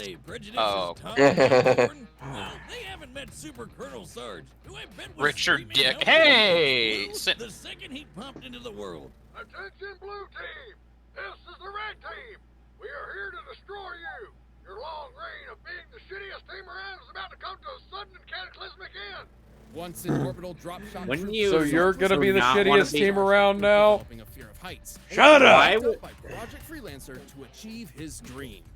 Sarge is still my favorite. He is. He's my favorite red. He's my favorite red, and I just noticed my favorite blue. I just noticed when they had the American flag, they wiped out one of the stars because Florida's gone. Of course. That's great. 17 seasons, and those two spend a lot of time together. It's a complicated relationship, though you may be surprised at their capabilities. Simmons may be a brilliant geek, like myself, but he proves stereotypes wrong by changing his armored suit in just 4 seconds. Well, how about this? How did you change so fast? I've always been a fast changer. Mjolnir armor is designed to get weapons within a considerable few minutes. This would imply Simmons is 90 times faster than the average super soldier. He's also technically a cyborg, but everyone forgets that these days. Yeah. That is an odd point of the laziest member reference of there. the team who taught himself Spanish so that just to cope with some loneliness. Oh. Yeah, Griff is always a victim of getting punched in the balls. Griff. Easily duped, but always a joy. He's clearly identifiable by his lightish red armor. Lightish red. Lightish red. The lightest red. Halo Infinite added pink, but called it lightest red. That's great. Miles Luna really needs to stop voice acting characters because otherwise he's going to keep inserting himself in them. As seen with No, he should still be allowed the opportunity to voice act, but as long as he doesn't write the characters, sure. Yeah, Miles is not a great writer. No, he's not. Watch the current Ruby seasons. Or don't. Or don't. Yeah, don't do it. And specifically, don't watch the newest DC versus Ruby movie. Yang was smiling. No. Yang was smiling like a dumbass after watching her sister kill herself. By the way, so timeline-wise, Ruby versus Justice League somehow takes place between Volume 9, but it has the look of volumes. Yeah, no, because Yang has her metal arm and has memories of it, and her and Blake are flirting and getting jealous of Wonder Woman, which is stupid. It's very stupid. And Superman is a fucking idiot, and he's voiced by Carl from The Walking Dead, and Batman's completely out of character. If I was given direction to be Superman, I'd probably sound something like this. Well, see, I don't like that scene where like George Newbern. Not something like this. They made Clark too dorky. Like, he's sad that Team Ruby, that the sisters don't like his pose or know who he is. It's like, Clark is not that dorky. Oh, they made Batman into an idiot. Okay, so I wrote a story called Two Men in the Sky.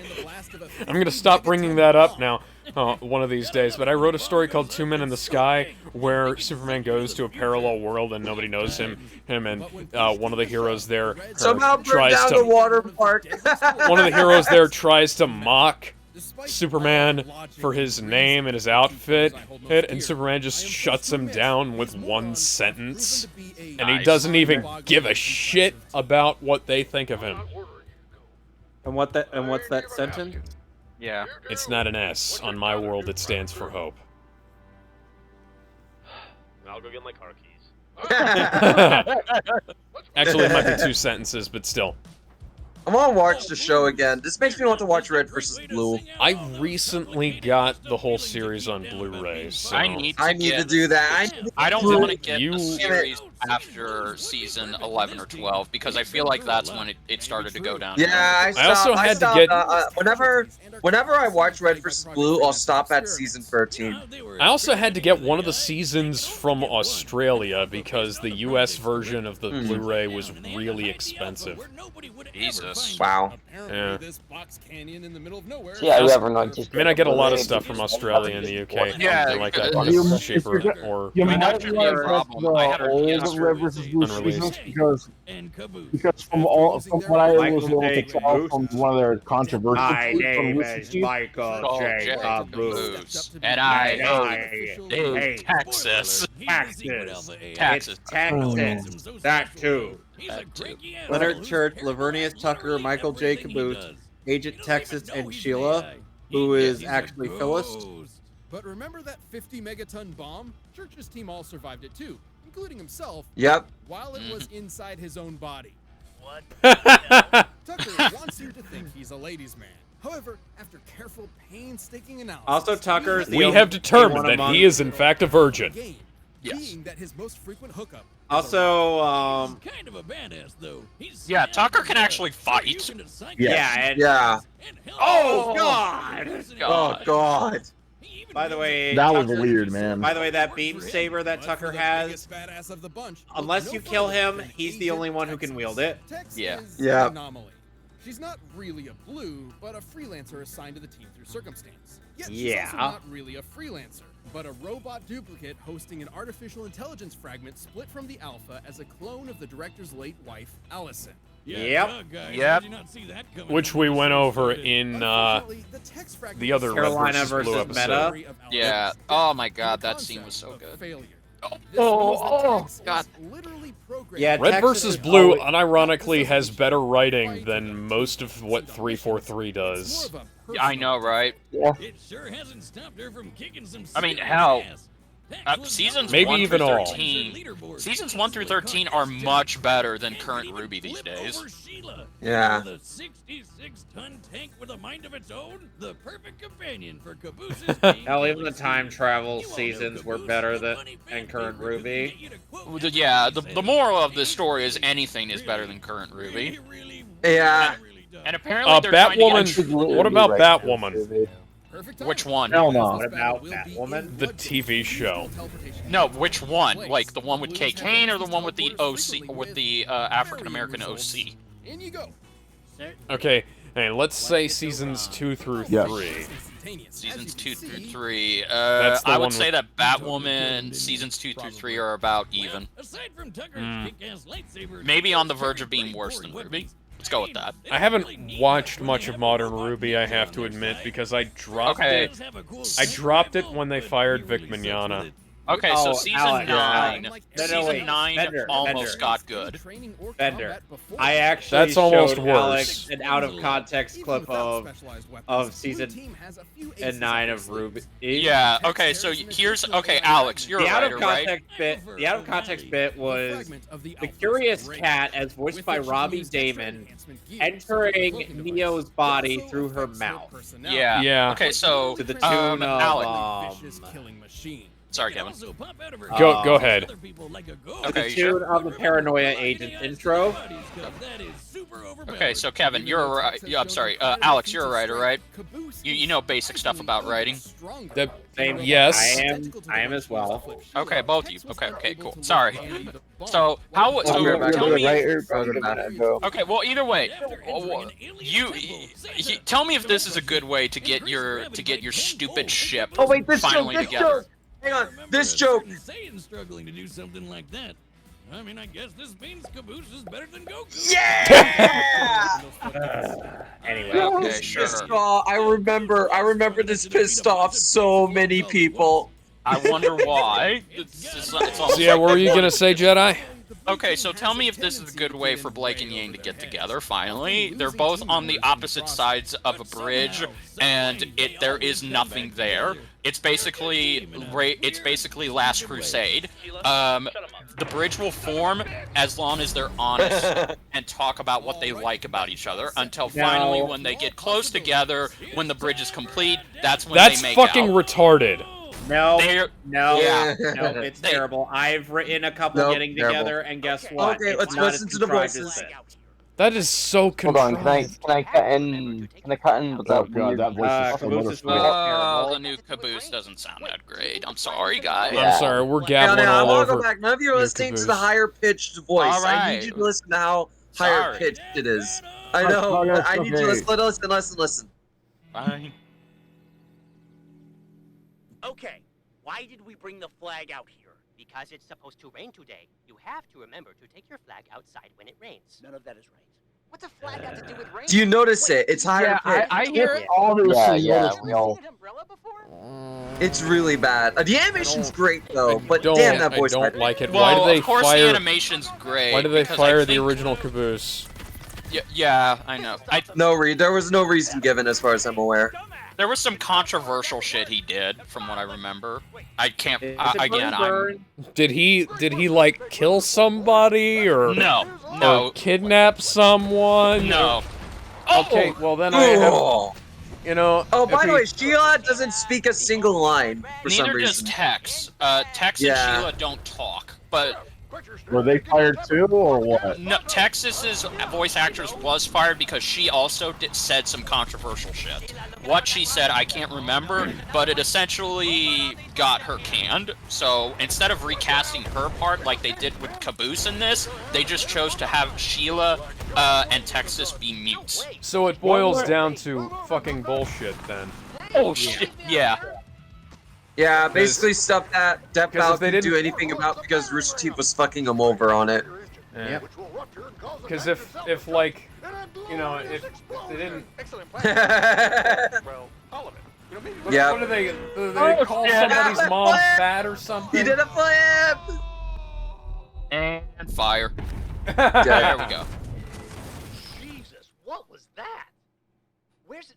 Simmons? Dead. Blah. That was and again. I don't like how Simmons went out. That is so fucking stupid. I mean, it's funny, but it's not. Here goes good. Sheila. Yeah. Bye, Sheila. Who else wants a taste of this big D? About to come out. Oh, I bet that took a while. No judging. End of the line. I think Torian animated this, or this was Yeah, the Rooster Torian. Teeth. Okay, And it's a Torian. Torian did all of it. Yeah. This is to promote Red vs. Blue Zero, and I'll talk about that in a bit. I don't want to talk about Red vs. Blue Zero, and I don't think Torian wants to be reminded. I heard Oh, Red Zero's kind of crappy.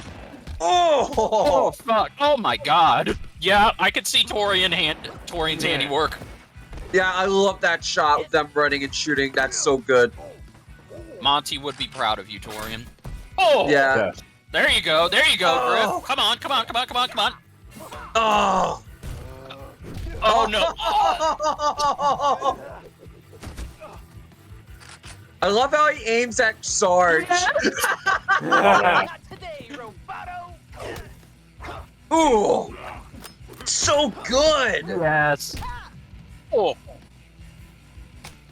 Oh shit! Lopez is going fist. Yep. Mierda. Idiot!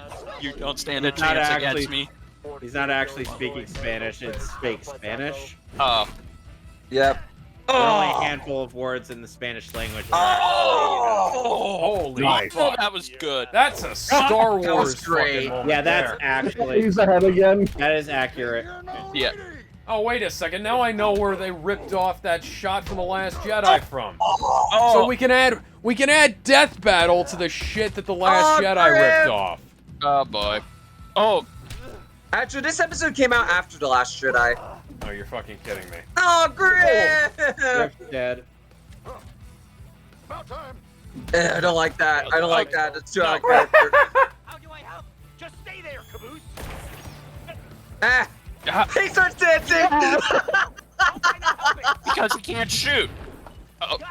Yeah, and we keep forgetting that Church is terrible at sniping, even though Yeah. No! Oh no! No! Oh, there goes Tex. Tucker did it. Tucker did it. Oh shit! There we go. Bye, Church. Bye, Tucker. And bye, Church. Here. This is exactly how it went down in the alternate ending I talked about. Versus water, which is really just lifeless, tasteless, waste of space blood. Destiny awaits. Today, the cerulean devil. He can just shoot you, you know. And there goes. Well, who's seen that coming? Okay then. This is fucking hilarious. Let's listen to the result. The weather was so important. As chaotic as the show, we all know.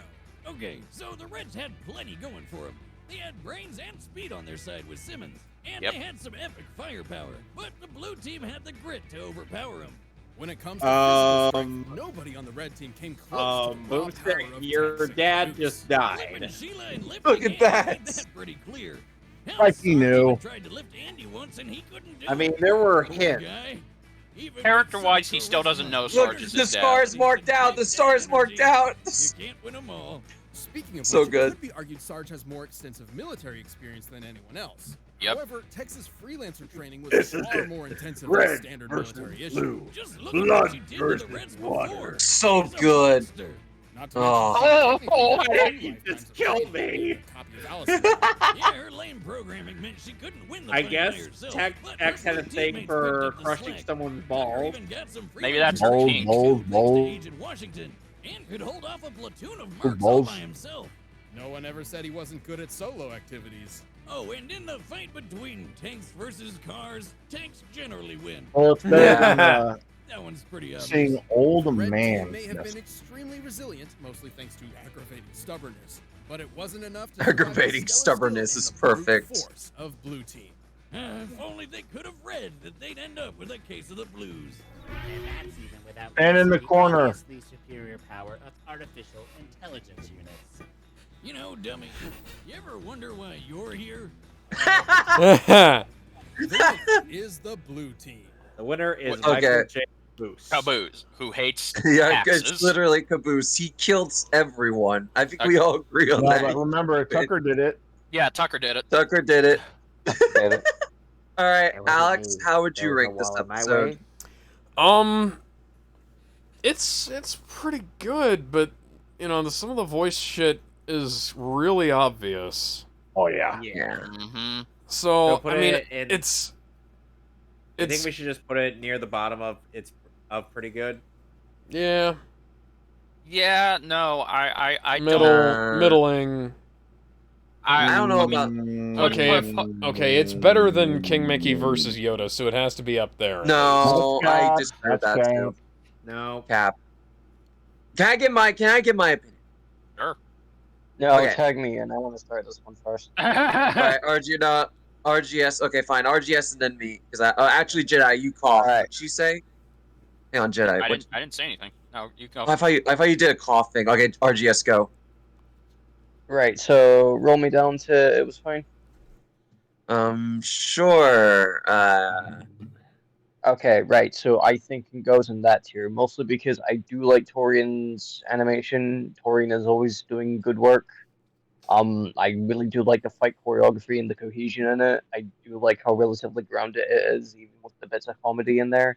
The issue really is just that it's very clearly an advertisement rather than a typical death battle episode. And while that's kind of meh for the boys ones, it's kind of more here. This was more I wasn't really- entertaining than the boys' battle royale. It was. Yeah. It's By a long entertaining. shot. But my issue is that I never really got the argument. Really, it doesn't feel like I'm all that entranced. Well, it's entertaining to watch. I don't feel it's really a death battle episode. I feel it's just more red versus blue, and that's fine. That's perfect. I like red versus blue, but it feels like this should have been a red versus blue episode and not really a death battle episode.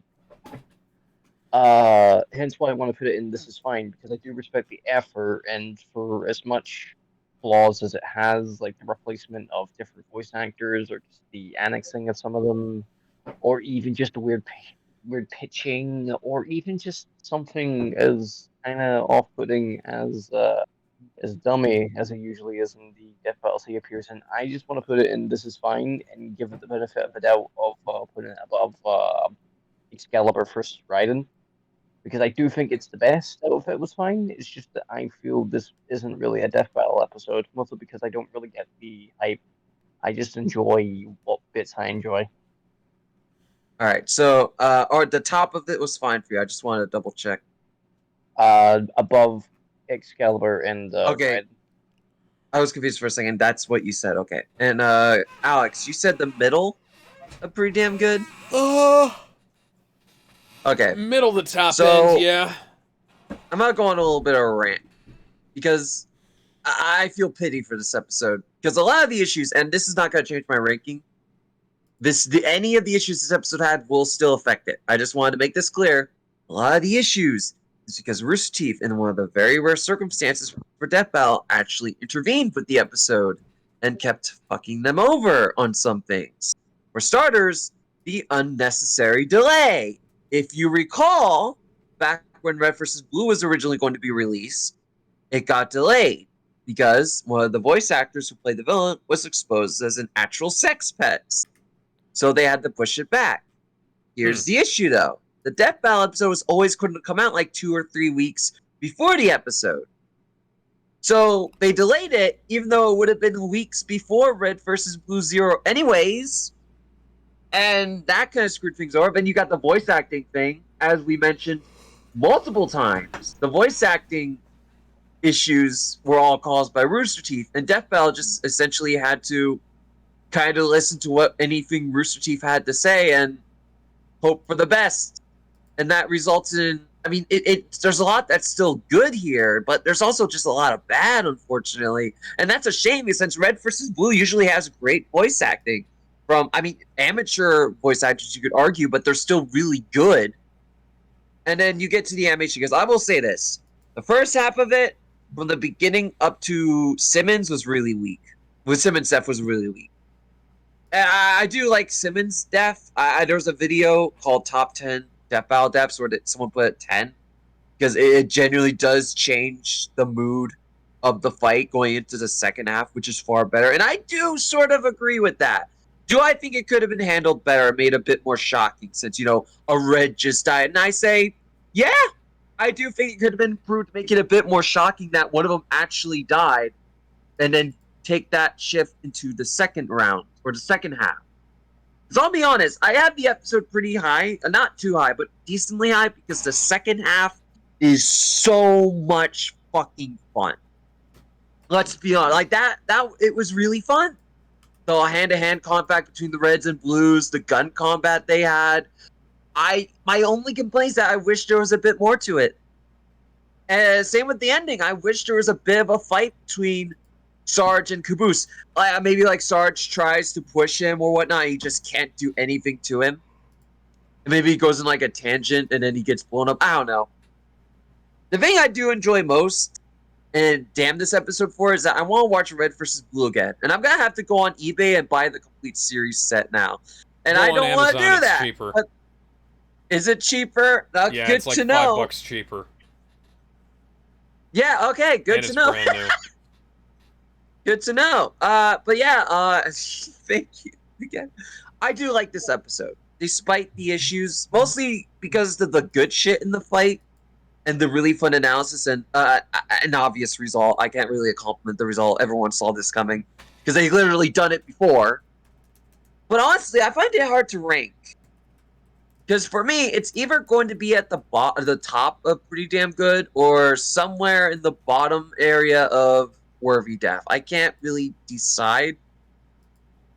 I think I'm just gonna go lowball and say top pretty damn good, even though I think Mickey versus Yoda is the better episode.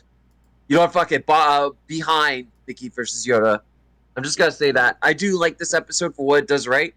I feel pity for it for Rooster Teeth fucking it over and making the quality of it worse.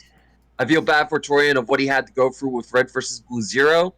This episode is essentially a tragedy, but not the worst tragedy we've seen on this show, if that makes sense. Yeah, hence why I put it in This Is Fine, because I do acknowledge the good. It's just that with all the meddling and all that stuff, I can't put it above any of the stuff in it's pretty damn good because it was allowed with freedom and like if people cared.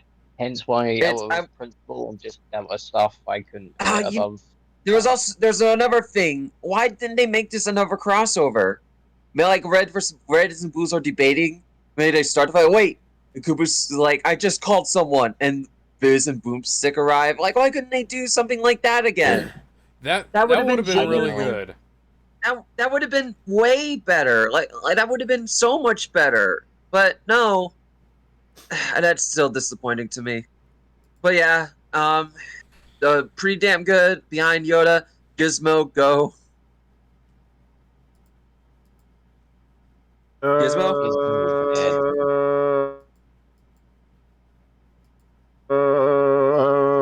It was fine. Like, it was...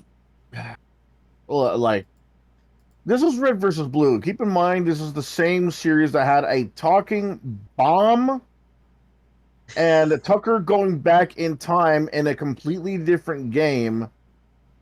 And this is also the same series that made up the most well-known, funniest insulting slurs, Shizno. They made up a slur that you could use for anybody. They made a golf club into a fucking beacon of strength for Caboose. Mm-hmm. And this is what we get. I mean, okay, look, I'm not going to be too harsh on it. I like that it's grounded. I like that it went back to basics. I like that it was just base against base, literal Red versus Blue again. I love the fact that Sarge was like, oh, okay, someone finally killed fucking Griff. I mean, sure, it's not on character for modern Sarge, but it is kind of on character for old school Sarge.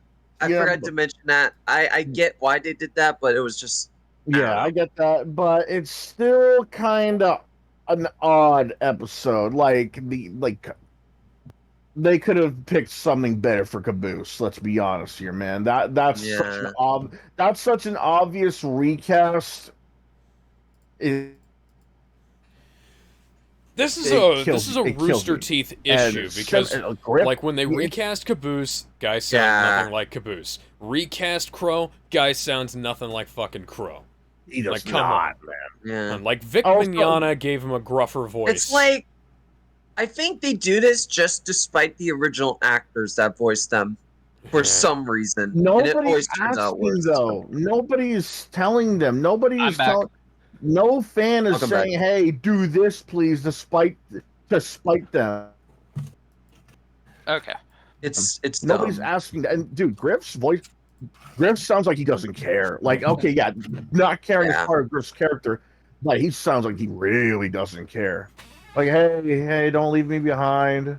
Yeah, don't leave me behind. I think I should mention this was the last time most of these original actors were together, and some of them left the company. Yeah, that makes sense. But they could have at least given it their all before they went off to do whatever, whether they be against their will or not. Yeah, I agree. I mean, shit. The only ones that are actually putting any effort is Sarge, Simmons, and Lopez, and that's not much. No, well, I mean, Caboose is trying. You can tell the actor is trying really, really hard. Is trying, but it's just a mistaken casting decision. Because that's not his fault. No, he shouldn't. Not his fault. He shouldn't have just. He should have just done his own voice instead of just trying to do an impression. Or they could have gotten a better impressionist. Yeah, at the very least, he should have at least tried to make his own interpretation. Yeah. Because if they just wanted an impressionist, then they could have gotten somebody else. There are tons of popular YouTubers there's a lot who can do it. There's a lot of them, yeah. The least they could have done was have a fan casting from fans to see who could do the best Caboose voice if they wanted accuracy. But again, this is not this voice actor's fault. No. It really isn't his fault. The fight, they could have been a little more chaotic. They could have been a little more haywire, if you ask me. Like, maybe they could have done with more references. Like, they could have brought Andy back. They could have they could have brought back Honk Honk the alien. That went they could have done a lot. They could have done a lot more, but I guess they wanted to make it so grounded to the point where it was only season 1 and 2 stuff. I guess, but I guess that's good. But yeah, coming from a red versus blue fan up to the point where he watched everything up to when Corvus was introduced. I could have done a little more chaos. That's why I say it was fine. But wherein it was fine, I guess I'd put it above Ivy versus Black Orchid. Okay. I could have done a little more chaos. Okay. Wait, one more time. Where did you say? Right above Ivy versus Black Orchid. Oh yeah, that's a low one. All right, Jedi, you're up. I'm gonna go to the back. Okay, that's her name. It ain't racist. Okay, so I am a huge red versus blue fan up until a certain point. I love how this episode was mostly a tribute to the Blood Gulch Chronicles, and the animation was mostly sticking to that, but it also threw in Monty's animation from the later seasons. So it's clear that this episode was made out of passion. And I actually do want to say that this episode was not, if you can believe it, this episode was not a sponsored episode. It wasn't. It was planned. They actually put this episode in their bracket. Although the problem is, like Ben brought up earlier, they wanted this episode to coincide with Red versus Blue Zero, but because of the shit that happened, that didn't go the way they wanted it to. So yeah, the analysis is fine. I think it does okay with what they're doing. Honestly, I think Meta and Carolina's analysis was much better than this. And that had the benefit of having Ben and Chad write it. Yeah, again, it also had the Red versus Blue cast interacting with them, and that was great. Yeah, no, this episode, that's just it. It doesn't feel like it feels nothing more than it's just a fan tribute, and that's fine and good and all, but it doesn't really do anything. The animation. Honestly, it's weird that Torian did this, but I appreciate that he did this because he was mentored by Monty. So this was him paying tribute to his teacher, and I enjoyed the segments. And I'm happy that he was able to capture the original Machinima style perfectly. But yeah, the deaths, the voice cast, they're just all bland. Like, I don't feel anything. The track itself is actually pretty good, but it just fits with what's going on. So yeah, I'm sorry. I've never been I've never warmed up to this episode. No matter how many times I watch it, I can't say that it's a great episode. It's not bad. It's just I already have a perfect version of this episode. It's the alternate ending. It literally did everything this episode did and better. So yeah. I would place it. Oh man, this is hard. Honestly, yeah. I would place it in between Miles versus Static and Gogeta versus Vegito. Oof. Like Ryu versus Jin is much better than this in terms of animation, right. I believe. I'm also gonna change my vote to above Jason. Actually, no, under Jason. So that leaves us with 1 under Jason, 1 right here, 2 in the middle, and 2 around this area. So, I guess the votes kind of have it more over here. So I guess that's where it should stay. Yeah, let's keep it there. Yeah, I don't mind. All right. Let's spin the wheel. All right. Can we get an exciting episode? Turn. They're all good. Oh, baby! Yeah. Death Battle's about to change. The hierarchy of Death Battle. The last episode of season 9. Hierarchy. Yes, the hierarchy of Death Battle. All right. Once again. Season 9. Yeah. Well, actually, no. Wait. We have one more episode of season 9. That's Hercule. Yeah, there's one more episode. No, we already did that. We did that. Oh, we did. Let me check. Nope. Yeah, we did. Yeah, this is the last episode of season 9. Okay, goddamn. Yeah, that's right. Yeah. I forgot. My bad. Well, my bad. Alex, we got Dwayne The Rock Johnson versus Oscar Isaac. Awesome. Again. Alex. Fucking A. Can't wait. Fucking A. Yeah, let's start.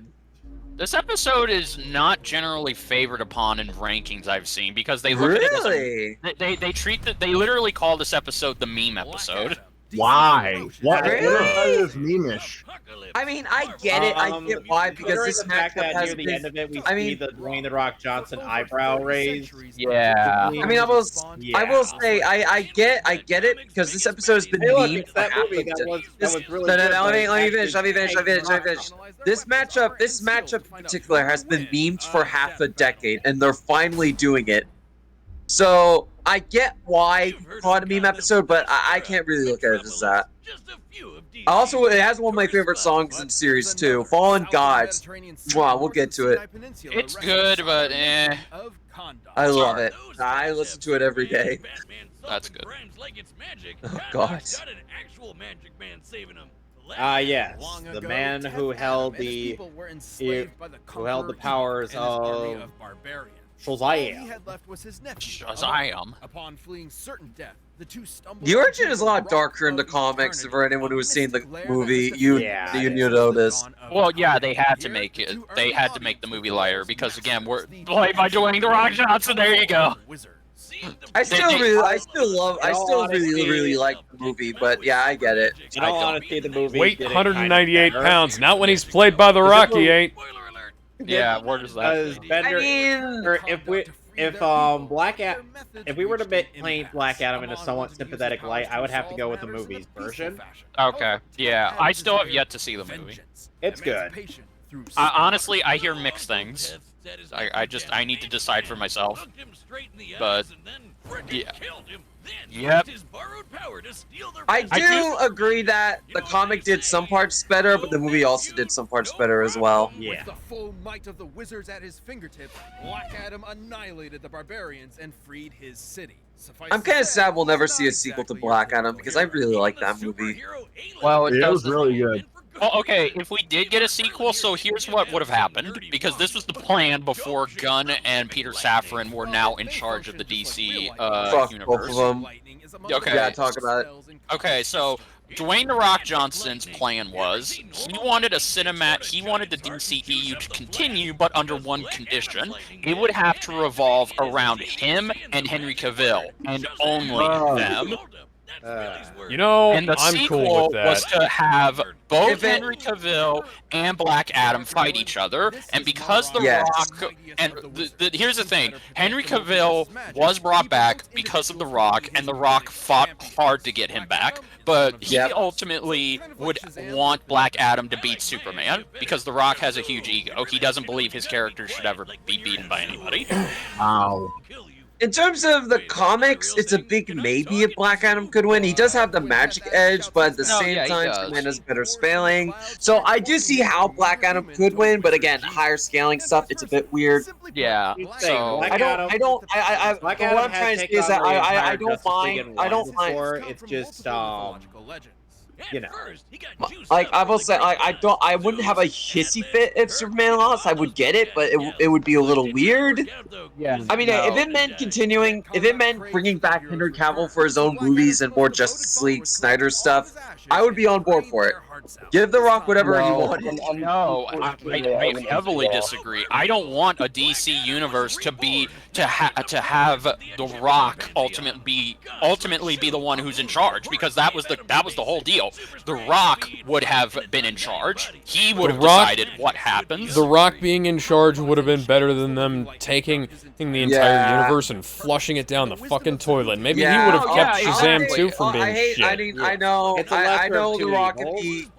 Here's the thing: I'll take The Rock over James Gunn because at least the worst of The Rock stuff is still entertaining. Okay, Gunn, whoa.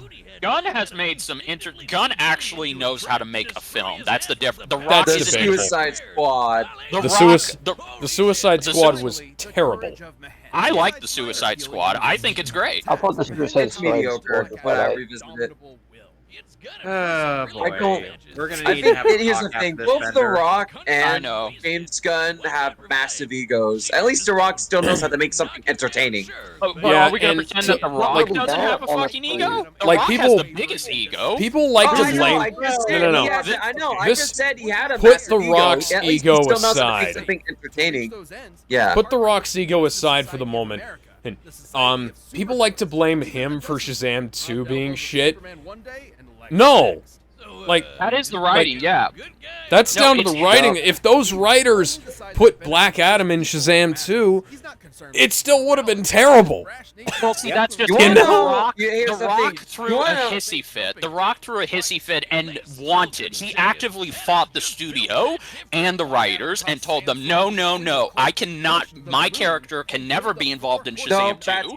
No, that's wrong. That is Yeah, factually that's- wrong. The original, no. The original plan for the first Shazam, some people don't know this, was to have it be both a Shazam and Black Adam origin and shove it into one film. Yeah. The Rock fought hard against this and actively told them to fuck off. When it came to Shazam 2, it Because he also was supposed to didn't have a make much solo sense. film. Because Well, Shazam either 2 way. at the time was going to come out before Black Adam, but that didn't happen. And so when they were reworking it and wanted him to cameo, it's like, maybe next film. It doesn't matter. Maybe. Like, it Yeah. ultimately, in my opinion, The Rock is a terrible actor. I can Nah, be. no, I don't think He is terrible a actor. fucking terrible actor. I I'm have- sorry. I do have not seen agree. terrible actors. I have worked with terrible actors. The Rock I is believe you. neither of those. Yeah. Look, the man is just. Here's the thing. He will always play The Rock. That's the best thing he's good at. He's Black always Adam's good not at The playing Rock, The though. Rock. Oh, now Yeah, we're Black getting Adam to wasn't The Rock, and he did Evanor. great as Black Adam. Like, Why and The would Rock Black Adam is talk? also. Guys, Yeah, guys. Black Adam talk Wait. over. No, I Talk want to over. continue this. We're talking about Oscar Isaac. Okay, I No. just want to say The Rock is also not just one character either. Yeah. Anyway, Yeah. Anyway. Oscar Isaac. Okay. So. Oh Oscar man, poor Isaac- Oscar Isaac. Yeah, Oscar Isaac was Moon Knight, right? He was Moon Knight, yes, and Yep. they had to. He almost didn't come back. They had to do a lot of coercing to get him to come back to that. here's the funny thing. Ooh. Apocalypse. Here's the funny thing. He was more dignified wearing that ridiculous makeup as Apocalypse than he was as Moon Knight. He really was better as Apocalypse than Moon Knight, and because I'll give him this. He did do a good job of showing the different personalities with Moon Knight, but the problem is one of them, who was completely retconned, it's the same name, Stephen Grant, but he was completely retconned, and I don't like that. Yeah. Oh, and also, And Also, can we also- talk about how the girl character? Can we talk about the girl character constantly outshined him and Moon Knight over and There was over a in the girl series? character. Yes, in the show. I was being sarcastic. Oh, Anyway, never mind. Anyway, Apocalypse Well, is well, basically I like need a to ask gigantic RGS. Darwinist. Down. RGS is the massive Moon Knight fan. What do you have to say? I still haven't seen the series, but I just think it's very boring and formulaic and doesn't really say anything. Yeah. Nothing. I just Yeah, figured it they'd know does. Yeah. I do like Yeah, Apocalypse. he is the Yeah, first look at that ever- makeup. Yeah. That actually, I cannot Well, tell the that fish- that's The Oscar. bird face. Yeah, the Somehow makeup for that movie was Palpatine returned. Speaking of What Palpatine you guys have- returning, I have to say, I have to No. ask, do you guys Okay. view X-Men Apocalypse as good? Yes, Yes, very it's a much good so. movie. it's better than it is better than Dark Phoenix. Oh god, That's Dark a Yeah. Phoenix. fucking Oh bar. God, Oh. Dark Phoenix. Oh. I wanted to ask, Oh, since a lot by of the way, people don't like Bender, that film, and let me I tell you don't something. get why. I had never seen X-Men Dark Phoenix until he and I commentated over it together. Oh god. Yeah. Boy, that film is Honestly, that Apocalypse film is very- is the Justice League of the X-Men universe. Like production wise, Alex is 100% correct. It had the same production problems as Justice League, but it actually was worse production wise than Justice Oh, yeah. League. Because Does that mean you know what? Does Justice that League mean- is still somewhat coherent. Yeah. So Does Ensign that Gunner mean has the has director? something of a celestial? Yeah. Does that mean the director's cut is? Does that mean the director's cut is literally a million times better? What of what? If it Could be. exists, I'll betcha. Dark Phoenix. Of what? The Dark Phoenix. If it exists, there is no director's cut of Dark Phoenix. I know. I meant like in the vault somewhere. I'll bet you there's an assembly cut somewhere. There was a bunch of different cuts. Like I have an assembly cut for Super Mario Brothers. Okay. The 90s Let me be more clear. Oh, yeah, with that if there was, hang on, let me be more clear when it comes to the question. Hang on. Okay, for Dark Phoenix, if there was, if we assume there is an equivalent of a ZSJL, does it exist? And if so, would it be better? No. If it exists, it's better. I don't think any cut could save that movie. If the footage, okay, so based on that celestial seed is essentially how Apocalypse is able to imbue more power into people.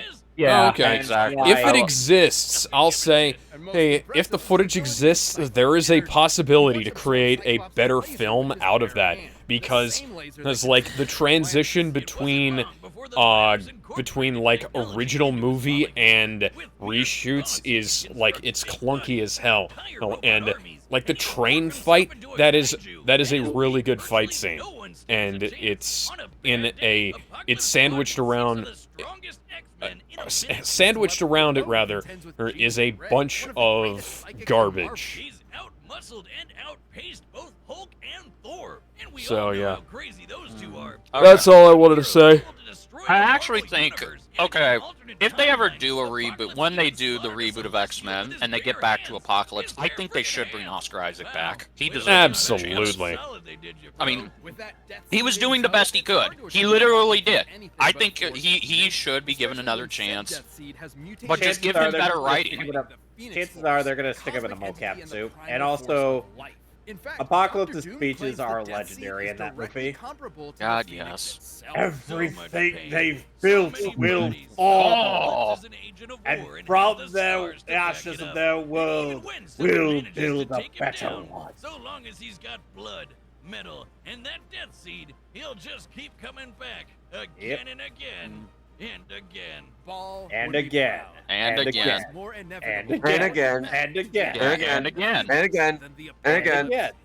And again. You know, I actually would have liked. What would have happened if we lived in an alternate universe where Dwayne "The Rock" Johnson played Apocalypse and Oscar Isaac played Black Adam? I want to live in that universe. I want to see that. That sounds weird. I want to go there. I want to visit that. Yeah, let's watch the fight. Oh my god, this opening is amazing. I love this beginning. Look at that. Yeah.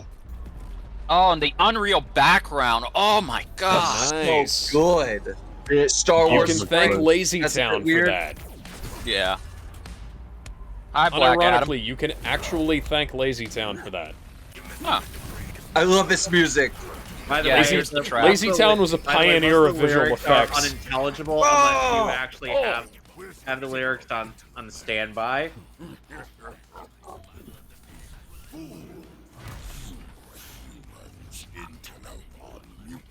Guy who voices Apocalypse sounds like Steve Bloom. Yeah, that would be. Yeah. Okay, so I'm bringing up the voice cast right now. That would I love be the shot. Yves Saloon. Oh! Nope. Oh. Okay, so Apocalypse is being voiced by Wolf Williams, and Black Adam is being voiced by Cameron. Who's no stranger to Death Battle. Oh. That's a Captain Marvel sprite that's been painted over, isn't it? Yeah. Oh. Okay, I can bet you rewind? Black Adam I know you would- didn't hear it because we talked over. Can you rewind, Ben, real quick? The Council of Sahudi was talking. Listen. Oh, I heard it. Yeah. Mm-hmm. Yeah, I know. I had to find the transcript to find out what they were saying, because yeah, this music is not only, you know, it's really good, but it's too loud. Too loud. And the voice acting is also pretty loud. Yeah, I have the audio love that turned shot. down, and while I can't hear the lyrics, I also can't hear the voices. I can hear the voices, but that might be a little bit. Now he has a Sinestro Core ring. That Look was at John the moon! Mitchell Look at the moon in the who drew background! that shot. They smashed the moon! It's so good! Kill the moon. Lightning Tiger. Oh! Okay, Apocalypse is about to change the hierarchy of power. That was a good line. Yes. And now suddenly impact this has. X-Men versus Street Fighter again. Hell yeah. Oh, that was a good shot. For those who don't know, Apocalypse was literally the final boss in that game. Shazam! Oh! And Death Seed. Okay, here comes the death. This is awesome. This is. Oh, the camera break. That camera broke. Oh! And no, again, and again, and again, and again, and again. Look at that. There's a rock.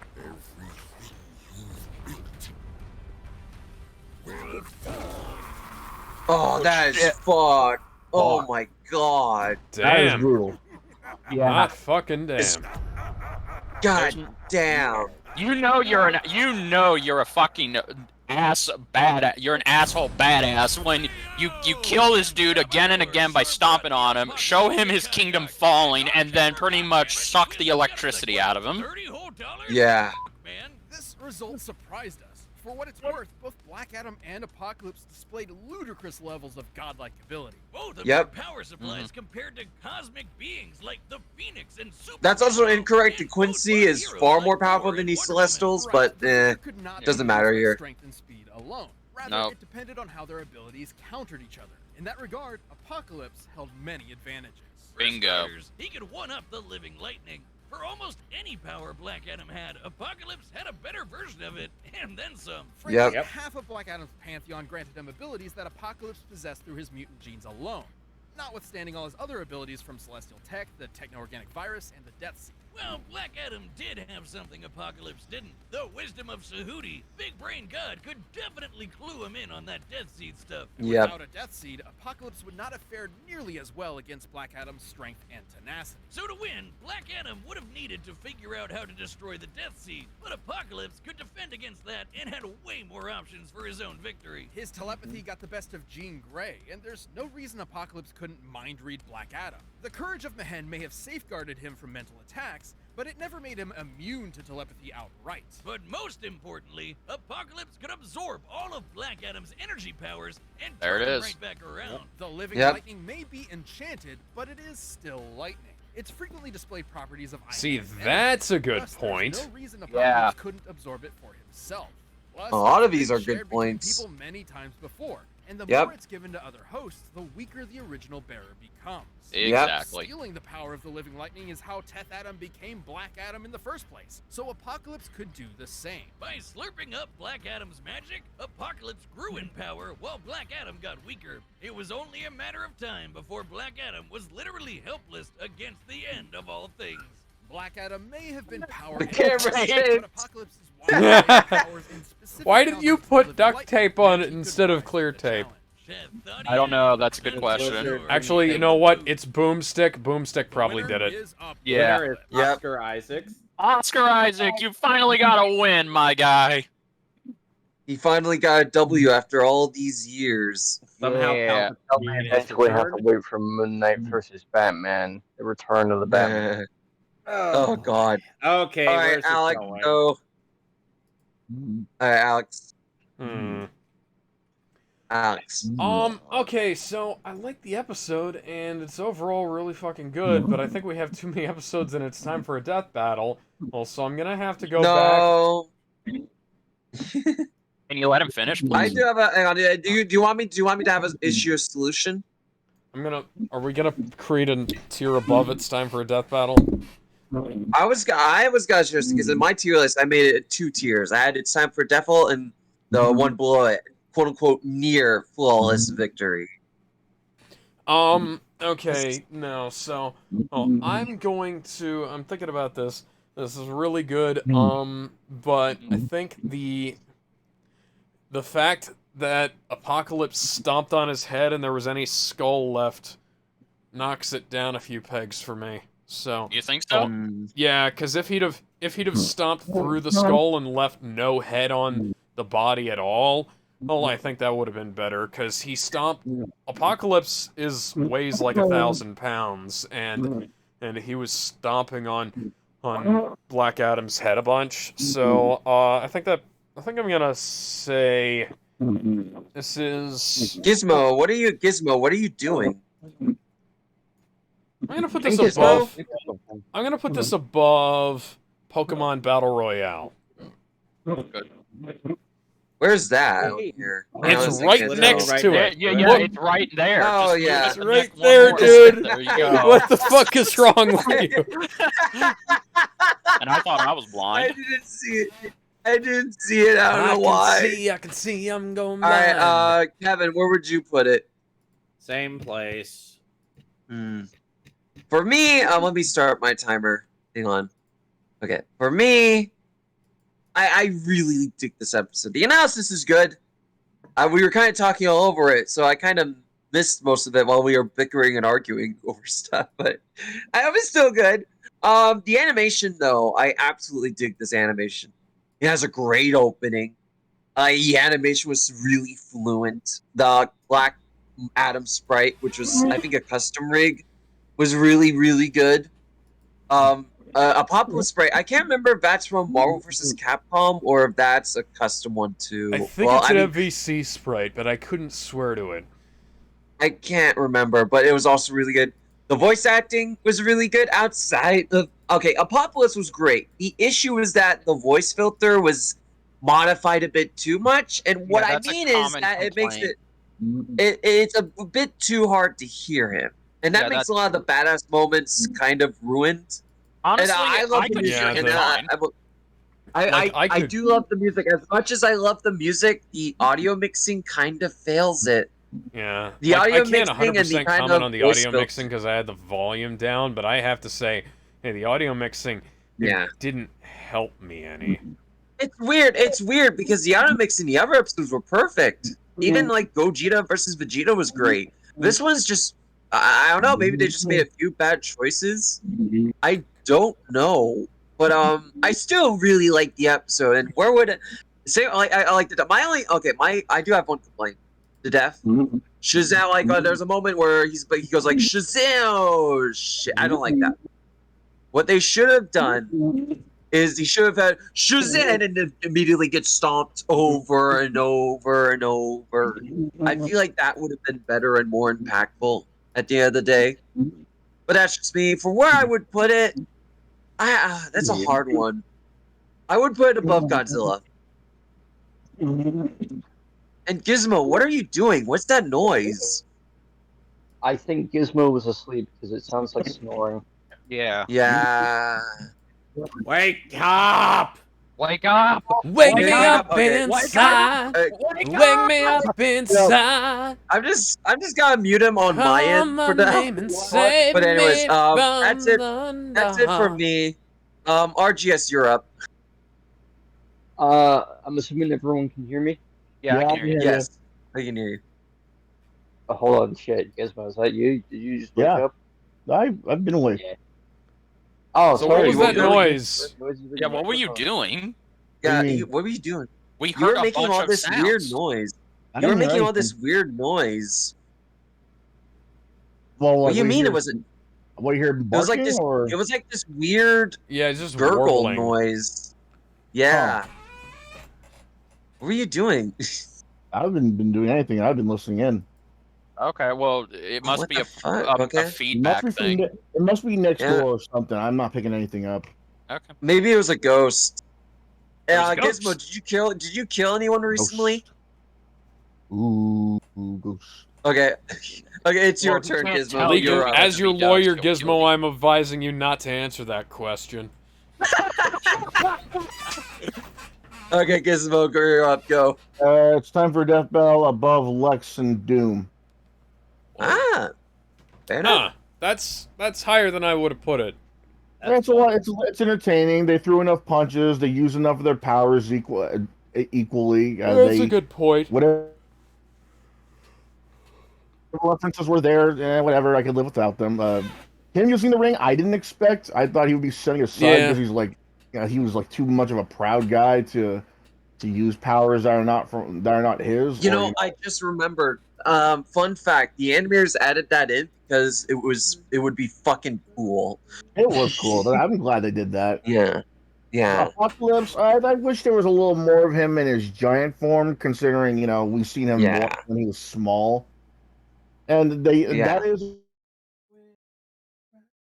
a custom sprite. That was actually sort of kind of. So what they did was they took the sprite of him just standing still from X-Men versus Street Fighter, and then they made that into its own thing when he was fighting in this episode. The big thing I wish you would have gotten more of the lasers, more of the mace, the drills, and that size. It would have been cool, but hey, whatever. It was still cool, and that death, motherfuck, that was brutal. That's on point. I don't know if that's Apocalypse or if that's just Death Battle, because I know Apocalypse is brutal, but that brutal, damn. Oh man, that's pretty. I think that's pretty normal for Apocalypse, but maybe I'm mistaken.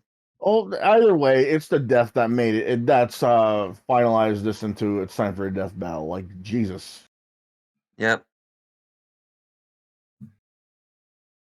So where would you? Yeah, you already said where you put it. So all right, RGS. Okay, so I actually quite like it. I probably would also put it in It's Time for a Death Battle, but I put it relatively low because obviously we also have to keep in mind the other things we put in there. So I'd have to actually no, it deserves to be a little bit higher than I initially thought. I'll put it above Cable versus Booster Gold. But that's because I quite like the impact of death. My issue was just that the display of Black Adam's weird corpse face. I think they focused too hard on making it look kind of like the main face, where it should have just been literally no eyebrows. It is literally just eyes, and he is conscious, and he sees that his kingdom is fucked. Yeah. His raised brow and the odd nod to the meme just kind of made it look a bit weird. I do also agree that they should also maybe should have made the death like a quick sudden one, where as Ben mentioned, before Adam goes for Shazam again, Apocalypse just storms the fuck out of him and just that kills him because he just makes him into a fucking toy, or even just continues to drain the lightning out of him to make him like shriveled up old dude, like what happened in one of the New 52 comics, and then kill him. To kind of show that he's Apocalypse, he's superior, he's the king of mutants, mutant supremacy and all that stuff. Yeah, other than that, I think it's actually pretty damn good. I don't really, well, not pretty damn good. It's time for a death battle, but you get the idea. I have no real complaints, and Fallen Gods isn't as good as you think it is, but it's still pretty damn good. All right, where would you put it in It's Time for a Death Battle? I suppose put it above Cable versus Booster Gold. Wow. Damn, you're usually lower than us in terms of. Yeah, I'm surprised. You're usually you usually either the same or lower than us. It's never always higher. Well, yeah, that's never always. Why did I say never always? Whatever. Jedi, you're up. Again. Oops. Jedi, you're up. Thank you. All right, so I'm just gonna be frank. I think this episode is good. It's really good, but I don't know. I think it's just it's just okay. Like it's pretty good. I like it more than it just being a meme fight. I think there are a lot of cool shots, a lot of cool things happening. But the thing that I think holds it back for me is just okay. The death was brutal, but I feel like it kind of went over the top.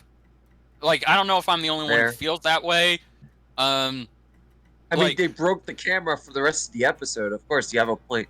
Yeah, no, it's like, okay, like, I feel like you could have had the same effect if it would have been 3 stomps, and then ultimately taunting him and then sucking the lightning out of him. I think that would have been good. But the voice acting is pretty good, and I do like the track, but I do gotta agree, the sound mixing in this is way the fuck off. Like, it's hard for me to understand what's going on unless the actors' lines are legit turned up. And I'm still always against the idea of rap tracks in Death Battle. I don't feel like they should. I don't feel like they should be in Death Battle, because unless it's going to be a track that has something going on, because ultimately what this track, it suffers the same thing as Ryu versus Jin and Static versus Miles, is that it's a rap battle. If I want a rap battle, I'll go listen to a rap battle. DJ Combo versus Balrog. Epic rap battles of history. That wasn't a rap battle. No, it was rap. But that's not a rap battle. Yeah, and that's and also another thing, that was actually a song that's from Killer so I can excuse it. It's a song, but this, it's just like, okay, again, it's a good rap. Don't get me wrong, but I just feel like it being here, it's out of place. But at least it had some space for the instrumentals to take in. That's a huge step above Static and Miles. Thanos versus Darkseid. Static and Miles was a weird one. Thanos versus Darkseid, good track, didn't belong. Yeah, exactly. So, that being said, where is it current? Okay, it's currently in. It's time for Death Battle. I think it should go. I think it should go below. Yeah, I think it should go below Eggman versus Wily. Yep. All right. So let me Eggman count versus Willy. Yeah, Willy. All right. Let me count the current vote total. So we have one above Eggman versus Pingus. One above. One above Lex. One above Godzilla. One above Eggman. And 2 above Pokemon. So I feel like that kind of evens out. Pokemon. Where would it even out, actually? Pokemons? Like here? Would it even out here? Yeah, that sounds about right. Sure. Yeah. All right, let's see. All right. How many episodes have we done? 1, 2, 3, 4. 2 more episodes. Let's go. All right. There's like a few left. What do we gotta get? What do we gotta get? Oh, come on, yes! Please. Yes! I believe this is the last Street Fighter episode. Yes. I believe so, yes. And this is a great one. Wait a minute, hold on. Yeah, no. Okay, so this is because we have 2 more episodes of season 2 left. Yep. And season 2 being the longest fucking season. Do we have any more Dragon Ball episodes? No, this is the last one. Yeah. Oh wow, so it's the last Dragon Ball Street Fighter episode. Nice. Yep. Before we start this one, the voice actor, I just feel sad. The voice actor for Dan in this episode passed away a few years ago. Yes, he did. So I wanted to mention that. Absolutely. Yes. So let's have a moment of silence for the guy who gave us one of the better. He did the voice, and I believe the 1 Minute Mehly's version. And here he did an absolutely phenomenal job. He will be missed, and I'm glad he's immortalized in one of Death Battle's best episodes. And I mean that for this one. This is probably one of my all-time favorites, but for did say enough. Why is your voice echoing off of Bender's? What? I don't know. Why? Not. I don't hear it. But yeah, I guess we can have like a moment of silence. Now it is. Hang on. Second. Yeah. Echo. I think I heard it too. We can have more silence. I'm the not echo. echoing. It's funny. As soon as Jedi suggests we do a moment of silence, that's when it echoes. It wasn't me who suggested it. Always the excuses. What next? It was the ghost of the dog next door. Silence. There. Okay. All right. Very good. Let's start it. Weird that Apocalypse's weird eyes were staring into the screen. Made it really awkward. Yeah. A good martial artist does not become tense, but ready. Not Yep. thinking, yet not dreaming. Mm-hmm. Ready for Bruce Lee is my martial arts hero. Yep. Very much a mentality you have to bring to the dojo, to the ring, to wherever you're training or fighting. Imagine Akuma suddenly decides to possess Dan Hibiki, and Dan just becomes a badass as a result. You know what? So this episode kind of rubs salt on Goku's wounds because this episode came out 2 episodes after Goku vs. Superman 2. Yep, I remember that. I watched this episode when it was new, when it debuted. So did I. So Oh, did I. man. Okay, they're obviously using the Kai Yeah, I footage. saw this when it was new too. Are they? Kai. It isn't. It looks like Kai. Yeah, this footage has to right be there. orange bricks because this I can tell because the whites are fucked up. Yeah. Okay. Yes, Mark. She's 38. Hides a fear of fighters who use ki. Loves eating spaghetti. Spaghetti. He's Mario. It's a me, Mario. No, he's wait, Hercule Mario, the third brother of Mario. Oh, so I'm gonna fuck my hot Asian wife. Mark. His name is Mark. Yeah, his name's Mark. I just realized something. If there was ever a live-action Mark Dragon Ball Satan. thing, Markiplier should play Hercule. Oh, what? Because he's named Mark? That's a no, stereotype. he actually looks like. Give him a Oh. mustache. Yeah, he actually looks like him. Oh, okay. He Cut off does, his hair. genuinely.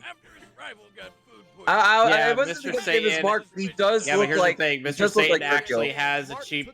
has actually won fights. Yeah, exactly. Unlike- He's legit a good fighter. Yeah. It's just, everybody else in the Dragon Ball universe is stronger than him. They Yeah. treat him like a Including his joke, daughter. even though it's like he could be. If like, it was he's Well, I not mean, the they treat him like a strongest. joke because he's not as powerful as Big Krillin. Well, no, I he's love- not as powerful as Krillin, but Let's he's see. the strongest human character there is. In terms, Yeah.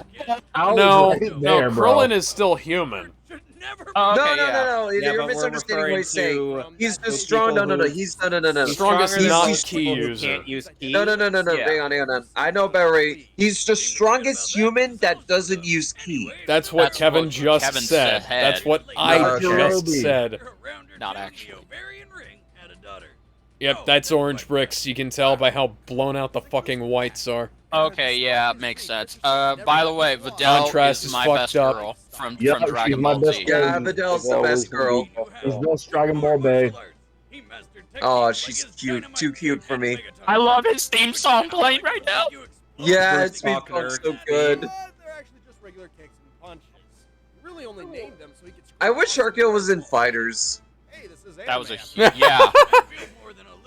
Ah! The arena was slippery. Somebody didn't mop it good enough. Yeah, you know what? That is an actual problem. Like when the mat isn't mopped Here correctly.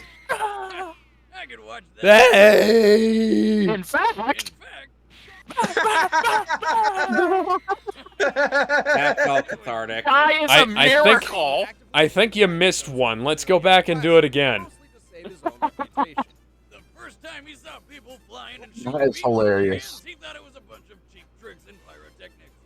Even after seeing the most epic Kamehameha beam struggle of all time, he still denied everything. Yep.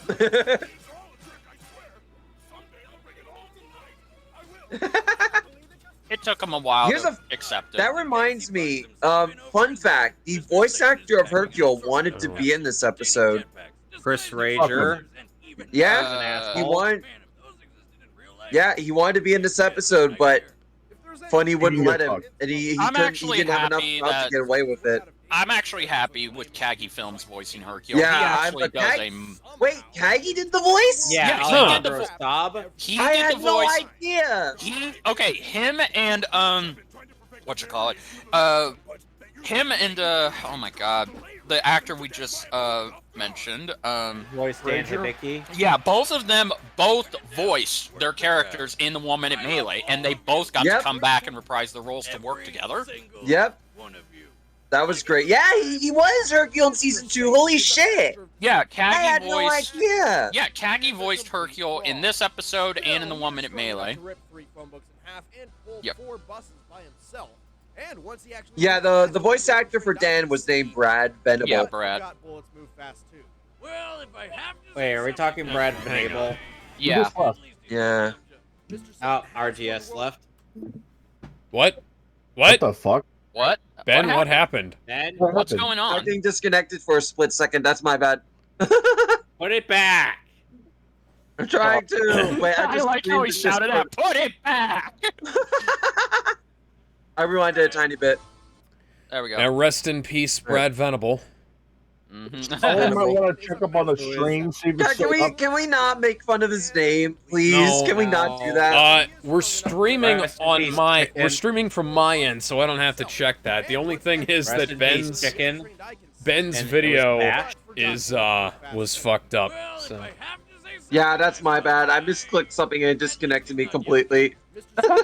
I like that. If I have to say something nice about him, at least he's not Yamcha. Ooh. So, Mr. Satan only died once. Mr. Satan only died once. Came back. And Hi, that RGS. was Yeah, sorry about that, man. and that was literally in Okay. Resurrection F, just because Frieza blew up the Earth. Yeah, I don't know who that was. Like, I think he fought both Majin Buu and Cell, and he didn't die. Yep. I want to say one of my favorite moments of Hercule was when Fat Buu was beaten the fuck up, and Hercule literally jumped in to fight Kid Buu. I mean, yeah, he thought it was a dream, but it was like, damn. Dude, yeah, I love that. Yeah, Hercule is a good guy. He's just got he embraces himself. Yeah. Hercule. Yeah. He went back to his home planet. And died. I must go now. My planet needs me. And Vegeta's like, you chose to save this idiot over your own sons. My What boy. the fuck? Yeah. Look at that. Yep. Yeah. Gizmo, how are you feeling right now? Wait, you didn't know RGS? No. First off, Gizmo, how are you feeling RGS? right I now? can't. You're muffled, RGS. What? You're muffled, RGS. I need that. Ooh. Father! You were saying RGS? I can hear you now. Right. So they're calling them a ripoff, even though it was literally made by the people that made Street Fighter, like the first Street Fighter. Yes. And Capcom didn't like saying, that. Gizmo, how are you feeling right now? Like, who the hell is Fine, Dan? why? But they're not ripoffs, though. This They show call them was ripoffs. better than it had any right to be, and the sequel was No, terrible. Dan was a ripoff of the Street Fighter inspired characters that appeared in SNK. No, they weren't inspired. They were just fresh characters that decided to rip off moves from Street Fighter. But his name was fucking Ryo. Yeah, Ryo. That's right. His name was Ryo. Is another Yeah, but word. his buddy wasn't called Ken, was it? No, but he had Ken's hair and Ryo Ken's Sakazaki outfit. and Terry Garcia. They had full names. This became his very own martial art. Plus, to call Rio and Robert. By the way, fun fact, Dan Hibicki's actual voice actor, All Ken your moves look retarded. actually voice acted Mega Man X and Marvel vs. Wow. Capcom Infinite. Oh, Sakura, why do you have to be so mean? So good. I had the Dan Kukyaku. Yeah. Also, Dan Kukyaku, did he seriously name one of his moves after himself? I love the comics. Oh my god. The comic was great. Here it comes. While jumping, somehow increasing his airtime, and by focusing all his energy at once. Here Dan comes. can perform a taunt so fearsome it will shock and Oh, amaze The so ultimate picture- taunt. Here comes. Here comes. being the most worthless thing I've ever seen. Is the legendary taunt. Technically, in Street Fighter Legendary 5, taunt, it's boy. kill people. It doesn't even do any damage. It doesn't do a damn thing, but I still love it. Fireball projectile called the Godoken. In a way, the Godoken is symbolic. Final destination, Dan only, no items. Pathetic and doesn't last very long. Guys, I have a picture of Watch my this. special guest in broadcast chat. In turn, Ooh, that's a good taunt. to reunite father and son. The long-awaited clash of fists began, a clash in which Dan was bent on retribution. What? Oh shit, he won? Yes, Dan finally And he cried immediately afterwards. trained his entire life for, because Sagat threw the fight in pity. Wow. Completely unaware of his Well, love that's and still love so of sad. Waited my whole life Well, for just that's- one. well, What? his own dojo, Yeah, Sagat kind of decided to have a heart. And he taught the wrong time to do it. Opened up a fucking dojo where he taught a green man with orange hair how to beat up a cute little mouse. He didn't even include his address in the ad, but idiot. Because he didn't pay his phone bill, Jesus. Well, it was originally white, but then he accidentally washed it with color. Oh my god, how pathetic Dude, can you everything be? about this character is so pathetic. My gi used to be white too, and then I washed it in Mississippi water, and it turned brown. That's actually impressive. The fact that he took a beating from Ryu and Ken is just wow. Yeah. Hey, Gizmo, how are you feeling Oh, about wait, your listen to this, boy listen to this, going listen to this. and this much slander? Fine, why? Oh my god. I love this. Who can't tap into that damn thing?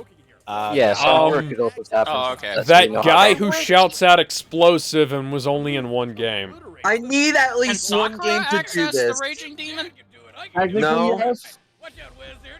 Wait, did she? Technically, yes, but it's not really canon. No, it's only in NPC. Seriously, Dan knowing the Raging Demon is the greatest thing ever. Yeah, and he's useless at it. Yeah. Okay, he has one of the most dangerous moves in the franchise, so you can't use it for shit. Ah, this is him losing! Bomber! All right, the combatants are set. Let's end this debate once and for all. But first, your face is in danger, and only I can. I don't know who was having this debate, but, you know. Deadass, I actually beat a few of users online when I was using Dan on I want to see what this is. Somebody's hammering on a Master Sword with Mjolnir. I need to see this. Yeah. Just to get a close shave. Dollar Shave Club, isn't it? Yeah. Just skip it. What? Why is it gay all of a sudden? Skip it.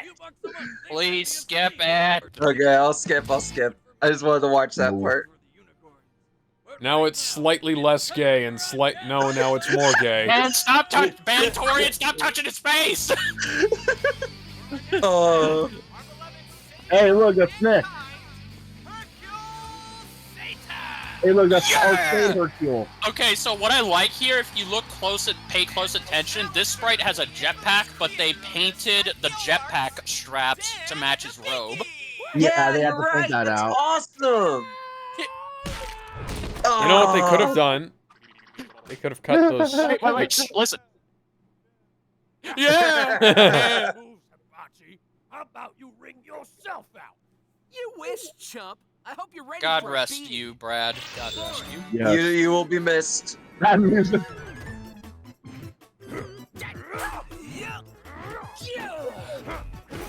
I love how pathetic this is. A weakling like you stands no chance. It looks like Mr. Satan wants to end this quickly. Which of his patented finishing moves will he use? Yeah. He's avoided the champion's most devastating attack. I psyched him out. He'll be too terrified to throw a single pull. I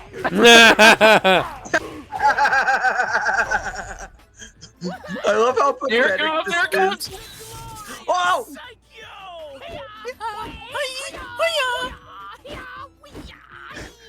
Gizmo, do you feel this perfectly characterizes your boy? And now, behold my ultimate. Yes. Here it comes. This is the highlight of the episode for me. Yes! Oh my god. The best part. No. Now what I'm thinking is, what do?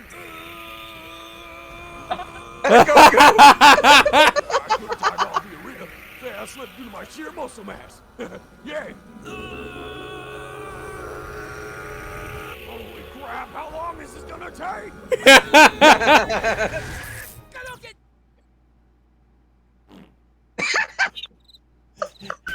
Oh, okay then. The fart sound effect made it so much better. Pathetic phony's cheap tricks won't work on me.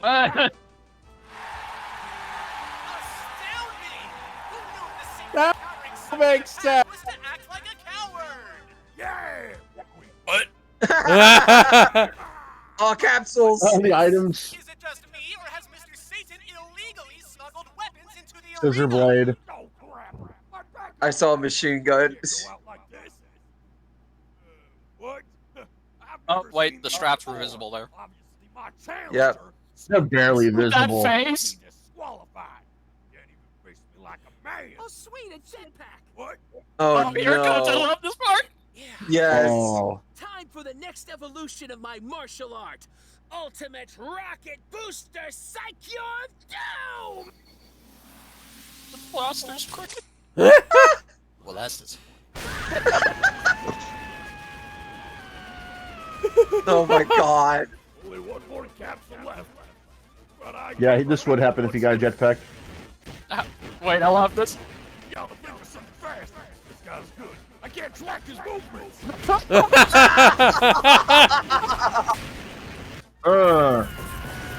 References. The bomb. That was from. That ship is from Armored Core, not Armored Core.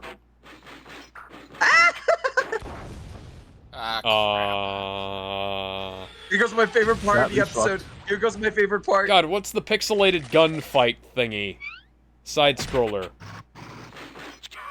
Hey, look, it's both the ship and the missile from Metal Slug. Metal Slug, that's what I was thinking of. Metal Slug. Yeah. Metal Slug. Hang on. I don't know what that I love means. this part. Wait.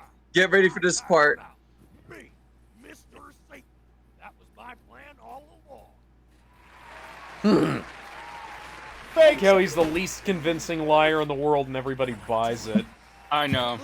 Here it comes. Including Grant Oh, from no. Team 4-Star. For my father! Oh shit. Well, crap. And Oh, man. Watch closely. you're about to witness the real deal.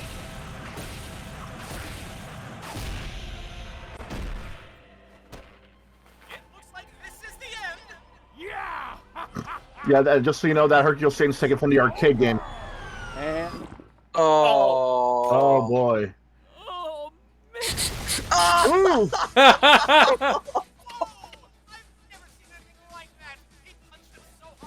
He turned into a jukebox! Dear God. Karaoke punch. Yeah, that was what I planned all along! Oh. And his father's like, I don't talk to me. His dad. Hercule, Satan, and Dan Hibiki may be Father! but keep in mind, before the Cell Saga, Mr. Satan was actually a legitimate world champion. Yep. Like Dan, who only has one confirmed win to his name, and Yep. it was handed to him out of pity. Yeah. Oh, by the way, Yup. this is a instrumentation this is an instrumentation version of Shalahet Shalah Yeah. from Budokai 1. Probably the only time we hear it. Which, by the way, this is fully plays in the credits of the game. As opposed to, you know, the intro of the game. Yeah. Where it should have been. And not die. Yeah. That's insane. That's an incredible feat. Just like the time he managed to pull off the Raging Demon, only to be stopped by a high school girl's backpack. Yeah. Love how they keep calling Sakura just a high school. Yeah, right. There is Markiplier. Yeah, how much you want to bet, Goku? Man, I remember Goku fans being so pissed off at this episode. Really? They got pissed off at this? Oh yeah, yes, they were so pissed because again, think about it. Goku lost to Superman twice, and this episode comes out much later after that, and Mr. Satan wins. The joke character of Dragon Ball Z wins gets a win for. That's like if that literally could not be more funny. That's cope, though. It's so great. And people still have this blind notion that Death Battle hates Dragon Ball characters. I'm gonna be honest. I mean, Death Battle hates Dragon Ball enough that Mr. Satan was featured in it in one of the best episodes of all time. Sam Vegeta I'm taking the reins right here. I'm gonna put it in. It's time for a death battle right below Chun-Li versus Mai. Chun-Li versus Mai. That's Chun-Li on versus here. my titties. Yes. That's on here. My share and I. Yes, it is. Yes, it is. It's right underneath Captain Falcon versus Johnny Bravo. Look at remote. So over here, got it. Yes. I agree with that placement. I agree with that placement. Oh, because I think this might be one of Death Battle's funniest episodes. No, it is absolutely their funniest. Yeah, this is on par with Deadpool versus Pinkie Pie and Wario versus DDD in terms of comedy. We've got one more episode of season 1, 3 more episodes of season 2. Yeah. So, and I believe. And how many episodes of season 4 do we have? I think we finished. So, okay, 1 for season 1, 2 for season 2, 1 for season 5, 1 for season 8. Yeah, 1 for season 8 and 2 for season 9. Oh, we haven't finished. No, wait, yeah, we have 3 more for season 8. 3, yeah. So I want to say this is the funniest episode they made. The funniest analysis. The fight is animated in the most pathetic way possible, and it's perfect.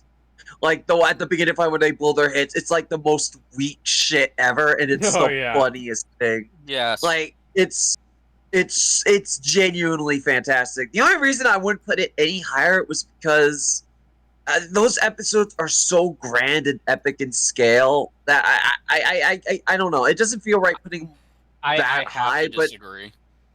Where would you put it, Jedi? I'm curious. Okay, all right. So I'm just gonna say this right now because we can all unanimously agree this is by far the funniest episode they've ever done. It still holds up. It's one of the few season 2 episodes that legitimately will stand the test of time in terms of its comedy. And I also want to say, Kagi and Brad had such beautiful chemistry that I feel like this did the 1 minute melee was good, but this did it so much better in terms of their dynamic. Yes, absolutely. And it's Brad and Kagi who ultimately carry this fight on their shoulders, and I think they did a great job. So yeah, and again, it came out after Goku versus Superman, and Mr. Satan won. I will never not find that hilarious, and I wish I could go back in time and see the reactions. But okay, so I would actually put this. It just proves that the internet is full on cope. Yeah. Exactly. I would actually put this above. I would put this above Voltron versus Megazord. I think really. I think it deserves. I mean, I'd put it above that personally. Yeah, because let's really think about this. Yes, it's a comedy episode and it's a joke episode, but see, that's just it. It's not just all jokes. It knows when to do the comedy right, because I feel like with Wario versus DDD and Pinkie Pie versus Deadpool, they have their own unique way of doing their comedy bits, but I feel like this is much better just because it has serious moments that come out of nowhere, and it's legit crazy. But also, too, it feels like real effort was put into this. I can't tell how much effort they put into this, but I can tell that, okay, this to them, this wasn't just going to be a joke fight. They were going to go all out with this for some fucking reason. So for that alone, and plus, too, come on, the interaction alone, I feel like, is much better. It deserves to be higher, just based off of the interactions between the characters and their reactions to what's going on. Because, again, Mr. Satan just sees Dan as another Goku type, but in reality, he's not. And Dan ultimately wants to prove himself against Mr. Satan. So there's You know what? there's actual stakes going on here. There's things that the characters learn about each other, and there's good motivation. All right, you know what? I'm gonna change my vote to above Pokemon. I agree, because nothing more is at stake and needs to be at stake than their collective pride. Exactly. Yep. Exactly. Yes. There's one thing a saying always keeps. Can we just go on to the wheel It's for one more interesting watching episode? a I pair feel like of we ended that idiots perfectly. kill each other. It's like because it's not the world that's at stake. I'm pretty sure it is. It's his Saiyan pride. One thing I have to say. This makes you wonder, now that Hercule has been in a death battle, will they add in Videl? I really hope so. I've been wanting. I know the community. The community has been wanting Videl versus Sakura for a long time. Yeah, that sounds really good. Yes, will win. Yes, Videl. Well, no, Videl Videl now, no. Like I know Sakura has gotten more powerful as time got on. So Especially since now Street Fighter V showed her. I would say Sakura. Older. I would say Videl has more experience in terms of being a fighter because she was taught at a very, very young age. Sakura didn't learn until much later on. I would love to see that matchup, even if it might be a little one-sided now. But it still would be interesting to see how the two would fare Oh against yeah, each other. Videl would also have a major fighting advantage because she can fly. Yes. And she does know some key stuff. She does know some key stuff. Well, no, her basic key knowledge, Gohan only taught her how to fly with her key. He never taught her how to shoot beams that's fair. The most she's ever done with her key at very most was in Tenkaichi. It was in the Tenkaichi series, and those were like Dan. Yeah, but Dan level key blasts. Anyway, let's move on. Yeah, one more episode for the night. Let's do this. If it's a spin again, I throw you.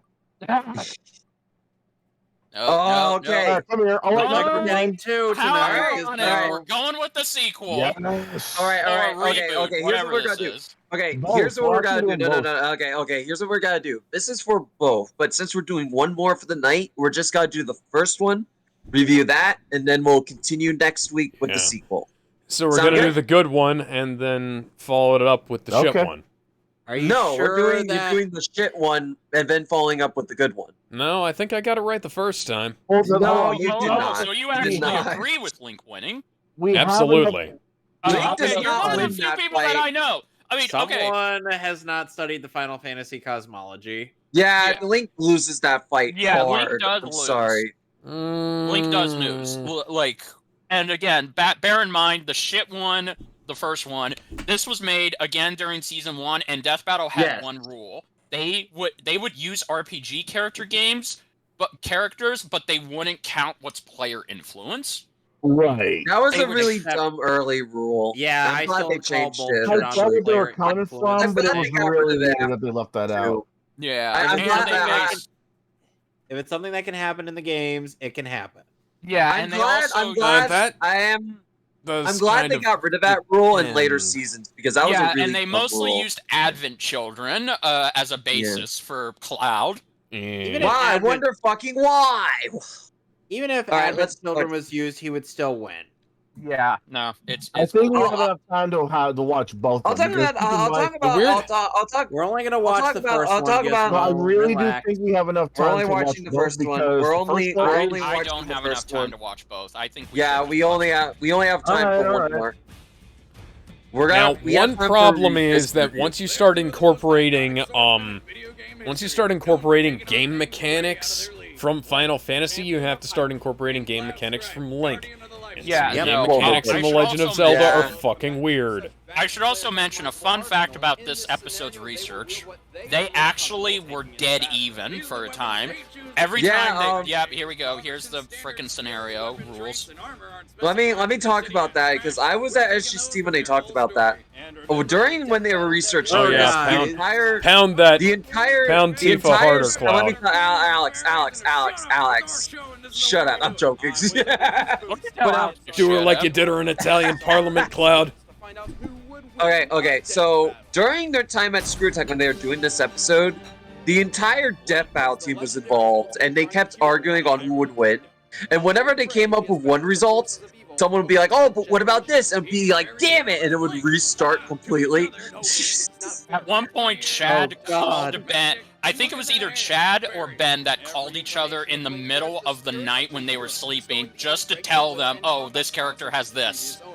Yes, that's how intense this fight. That's how intense this episode's research got. Exactly, yeah. And it's an episode, and because of that, the result got really messy. And I'll talk about that on my review of it. But it is one thing that led to it being as messy as it was. The Master Sword isn't the only thing that can repel those orbs. Yeah. By the way, granted, Nintendo, in now that canon, you've- it's in canon, it's supposed to be the only thing, but in gameplay, it's not. It's weird. Nintendo, since you've now announced that you're gonna make more movies in the Nintendo-verse, please, for the love of God, do a Legend of Zelda one. Just do a Legend of Zelda one. Work up to a Smash make Bros. it movie, animated. please. Do not make Don't do for the love Smash of movie yet. God. Do the other Nintendo properties first. I said Speaking work of Zelda up to movie, it. did you know? Hang on, did you know that guys behind TNMT and Astro Boy almost got to do a Zelda movie? Oh man. Yeah. I actually got to see By the way, yeah. I have to ask They sadly went bankrupt before they could do There's it. the feat, guys. There's the feat that makes Link win this battle. Yeah, the Granite feet, man. I've never heard anyone bitch about that so much. And the Pegasus boots with attached Rock's Feather increase Link's speed and agility to They do a good job of laying out the characters. Yeah, the weapons, and Hylian arsenal. shield, which for some reason doesn't repel zombies, even though it's a literal gift from a goddess. Yeah. Enchanted, unbreakable shield given to you by, like guardian gods doesn't reflect the fucking zombies. Yep, Soul Calibur 2. That's the game that helped make Soul Calibur as popular as it was because of fucking Link. I'm glad for that. If it's Soul Calibur 4 had Star Wars. Okay, Link was one of my mains in Yeah, Smash absolutely. Brothers. Absolutely. For me too. I think he was the first character I ever played in a video game. Well, ever.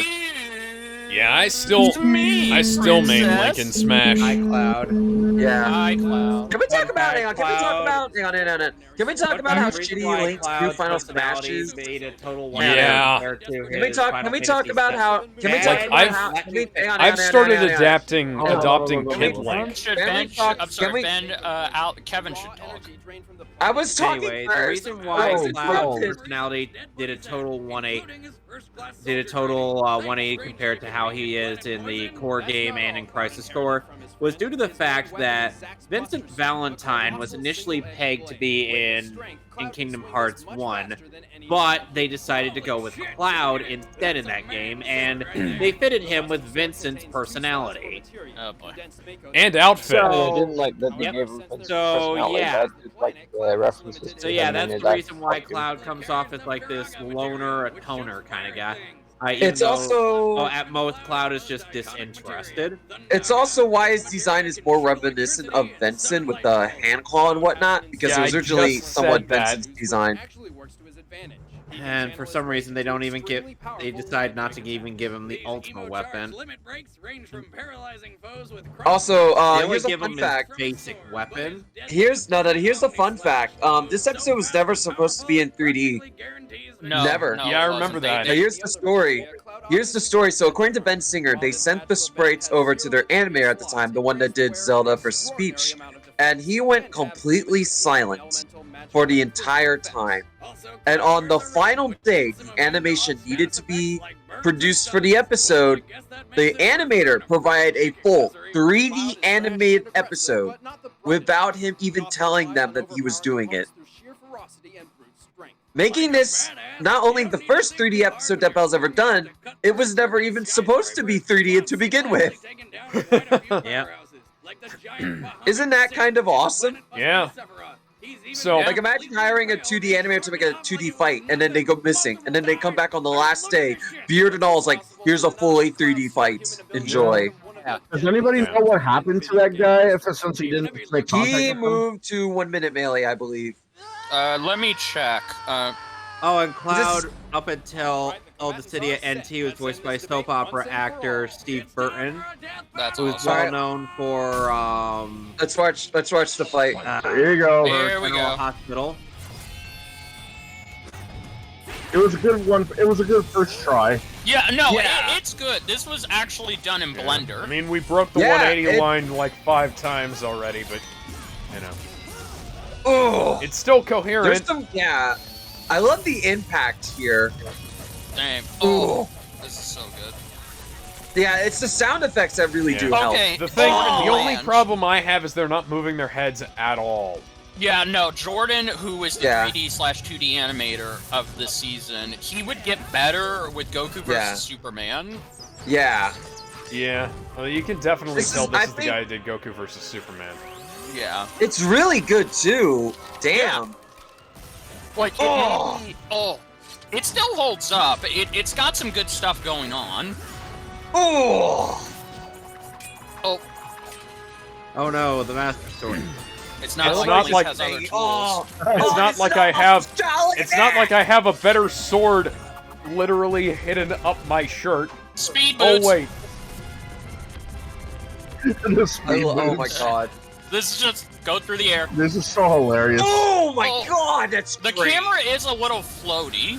Yeah, the camera is all over the place. It can't stay still. Oh, here we go, Omni Slash. Oh, here comes the Z. Oh, he's zooming in on them on screen detail.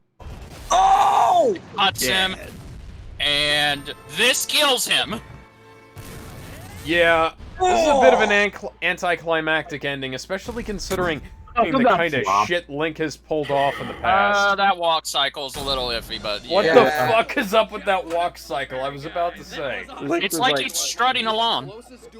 10 generations of experience, shield means better defense, less predictable fighting style. Hey, Alex, I thought you said this was supposed to be the good one. This is the good one. But this you're right. oh my god. The pillar! This is so stupid. The fucking Okay, pillar. look, I'm not a massive Final Fantasy fan, but I'm pretty sure that Cloud has something that's equal, if not greater, than that pillar feat. It's not equals an under fucking statement considering the planet. Okay, Alex, let me get the thing up for you, and then you can go, and we'll finish this up for the night. Yep. If I can find the thing. What are you looking for? I'm trying to find which one's the right one. There it is. Okay, so I can't put this in It's Time for Death Battle because the animation's too No.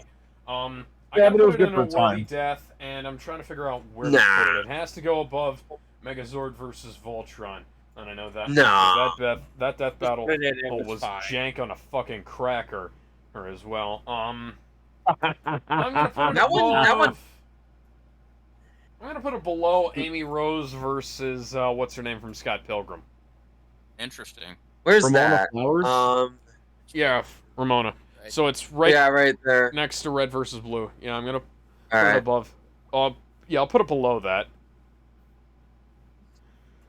All right. Kevin, honestly, what would you say? on that list, I'd have to say, hey, put it below the red versus blue fight. I think because the red versus blue fight is more technically, sound savvy. Yeah. So other than that, It's lacking here. I mean, there's some stuff wrong with the red versus blue fight. Like, the red versus blue is actually, like it's got more stuff going on and there's better animation. I feel like it was more entertaining. And this overall, like the ending is the problem. It truncates really heavily, like a lot of early Death Battle stuff does. And I remember this is one of the episodes that solidified me as wanting to keep watching Death Battle as more than something that was just a novelty. And going back to it, I can see why, because there's a lot of cool shit going on. Unfortunately, there's no head animation whatsoever, or the characters are basically just... It's like watching a kid playing with action figures. And the action figures, they're just moving the legs along with one hand while they're flicking the sword at each other with the other, You say that, but that shit's awesome. Yeah. But yeah, I get what you're saying. Yeah. Anyways, that's it. Yeah? I think that's my explanation. Kevin, where would you put it? It was fine.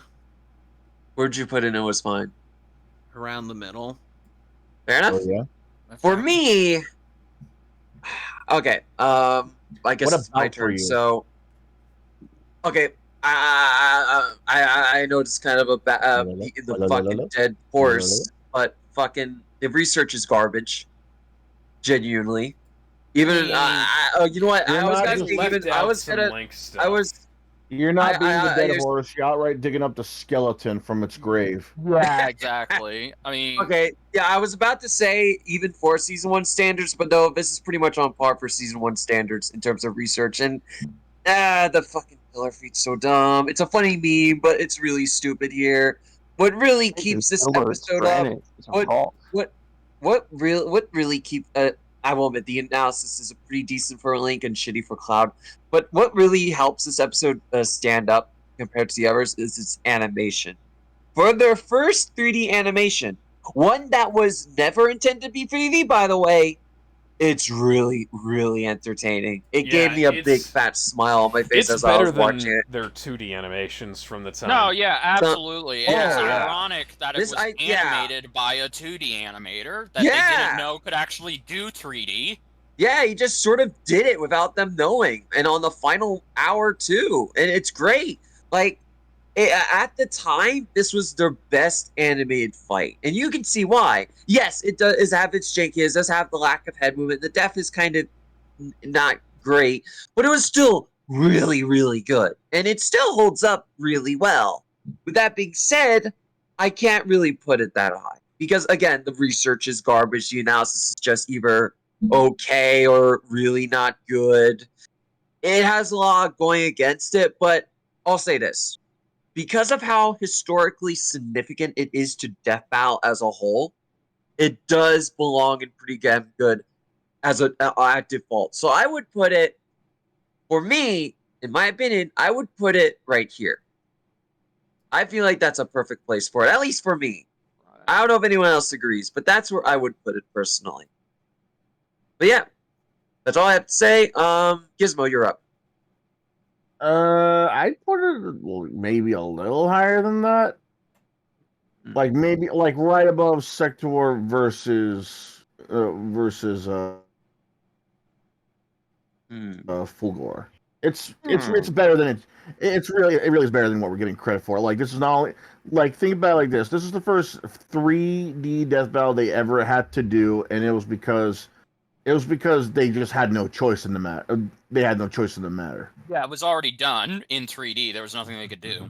Yeah, there was nothing they could do about that. And seeing as how this is like a last resort, it doesn't really show that they were in a hurry. It really really shows that. Well, yeah, okay. There's some things wrong with it, like stiff running animation, the head's not turning. You know, that plop that, you know, Cloud's done at the end, the walking animation as well. But it's still, the camera, but it still shows that they still did the best they could, and they came out with quality product. Like, if anything, this didn't age like wine, more like it aged like a flat but still delicious soda. Like, okay, it doesn't have as many. Like that can of Monster I have in the corner of the fridge that I've been putting off. It's obvious that it has some age to it, but it still tastes good. And sure, it may give you the rumbles, but it's not going to give you the runs. It's like a nostalgia soda that can come back at any point in time. Right, like Crystal Pepsi or like Orbits or something like that, or Pepsi Blue, something like that. New Coke. When I say new Coke, I don't mean back then when it was hated. I mean new Coke when people were asking for it back in. Yeah, it's like or the McRib or whatever. Yeah, the McRib or what have you. It's like that. People still come back for it because there's still something to enjoy about it, and because like the fights, the amount of attacks and items both characters used, the music was okay. This is a time when they didn't create their own music, but they used it pretty well here.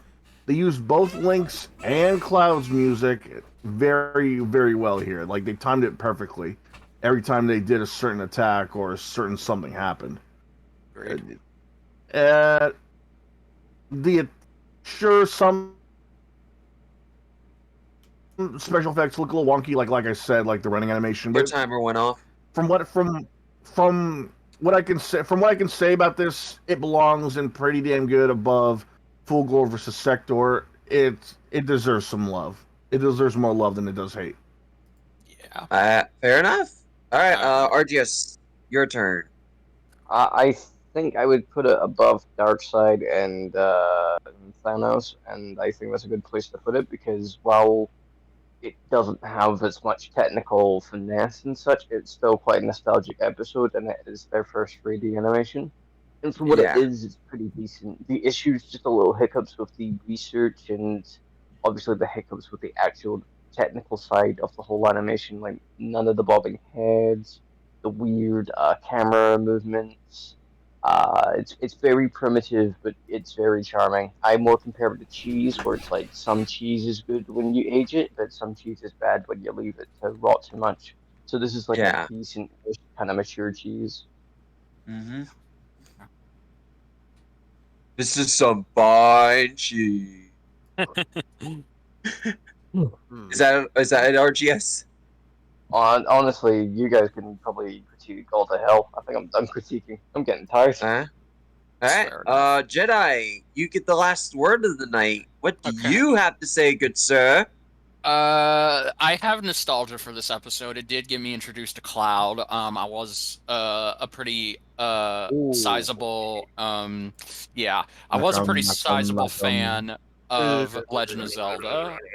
For their first 3D episode, yeah, it was good. The analysis is kind of meh to me. I agree. It does feel like it could have been much better. That is where its predecessor definitely nailed it. Absolutely. But since the animation is the main vocal point, I agree. I think Jordan, for his first 3D fight that he did, whether this was his first 3D fight that he ever done, personally, I don't know. But just for the one he delivered, I think it was good. Back then, it's good, but I will not lie. Goku versus Superman is much better than this, and it has a better chance of still holding up 10 years later than Link versus Cloud, and that's because Jordan had more time to work on it. This one, we don't know what the time frame was, so there's that to consider. They do cool stuff. I agree. I like how it utilizes all their weapons, but I feel like it doesn't utilize enough of them. Like Link has more weapons than just the Master Sword, the Boomerang, the Claw, the Shield, and the Boots. Those are the well-known ones, though. Yeah, and the bow, I can't forget the bow. It's stiff, it's wonky, and the kill shot is what, in my opinion, holds this episode. 5 bombs. Or six, he cuts him in the shoulder. He cuts him in the shoulder, and then he blows him up with bombs. That's not very impressive. No, Link has killed bigger creatures more spectacularly. Yeah, it doesn't work. And I do like this animation, I do, but it's like I can't say it's great. It comes close. It's not that great. So I would have to say it should be below Darkseid versus Thanos. Wow. I think Darkseid versus Thanos, its animation is boring and not much happens, but at least the animation offers something more than this animation. Damn. That's pretty brutal, but fair enough. So to recap, 1 vote for above Red versus Blue, 1 vote for above Sector, 1 vote for above Link versus Cloud. It was 2 votes. Yeah, 2 votes. 1 vote for under Darkseid, and 1 for the middle of it was fine. So I mean, I guess right here. Yeah. Wins. All right. Next time we have 6 more episodes. Yep. The final one. We're starting off with Cloud versus Link again. Yeah. Yep. The rematch. The rematch during the. I think the last one will actually have us Let's watch. Oh yeah. Oh god. Yeah, if that it was ends with that one. What We've didn't got- that? Hang on, that correct one me, that hang was on, coming. correct That's a me. good one. Correct me if I'm wrong. Hang on, hang on. Correct me if I'm wrong. Correct me if I'm wrong. But season 8's the 10th anniversary season, right? Yes. Okay, I figured that. So this was on the 10th anniversary, or at least in that general area. Yeah. So next time you're going to be finishing up Death Battle's 6 episodes and unveiling a new tier list and some other things we're going to do after this. So yeah, thank you for joining us, guys. We'll see you next week for volume 27. I'm gonna say the All right. word. See you guys later. Bye now. Bye. Bye-bye. Bye, chat. So are we no Oh, longer hang on. live? Does everybody want to chill before we leave, or? No, end it. Okay. End Bye. it.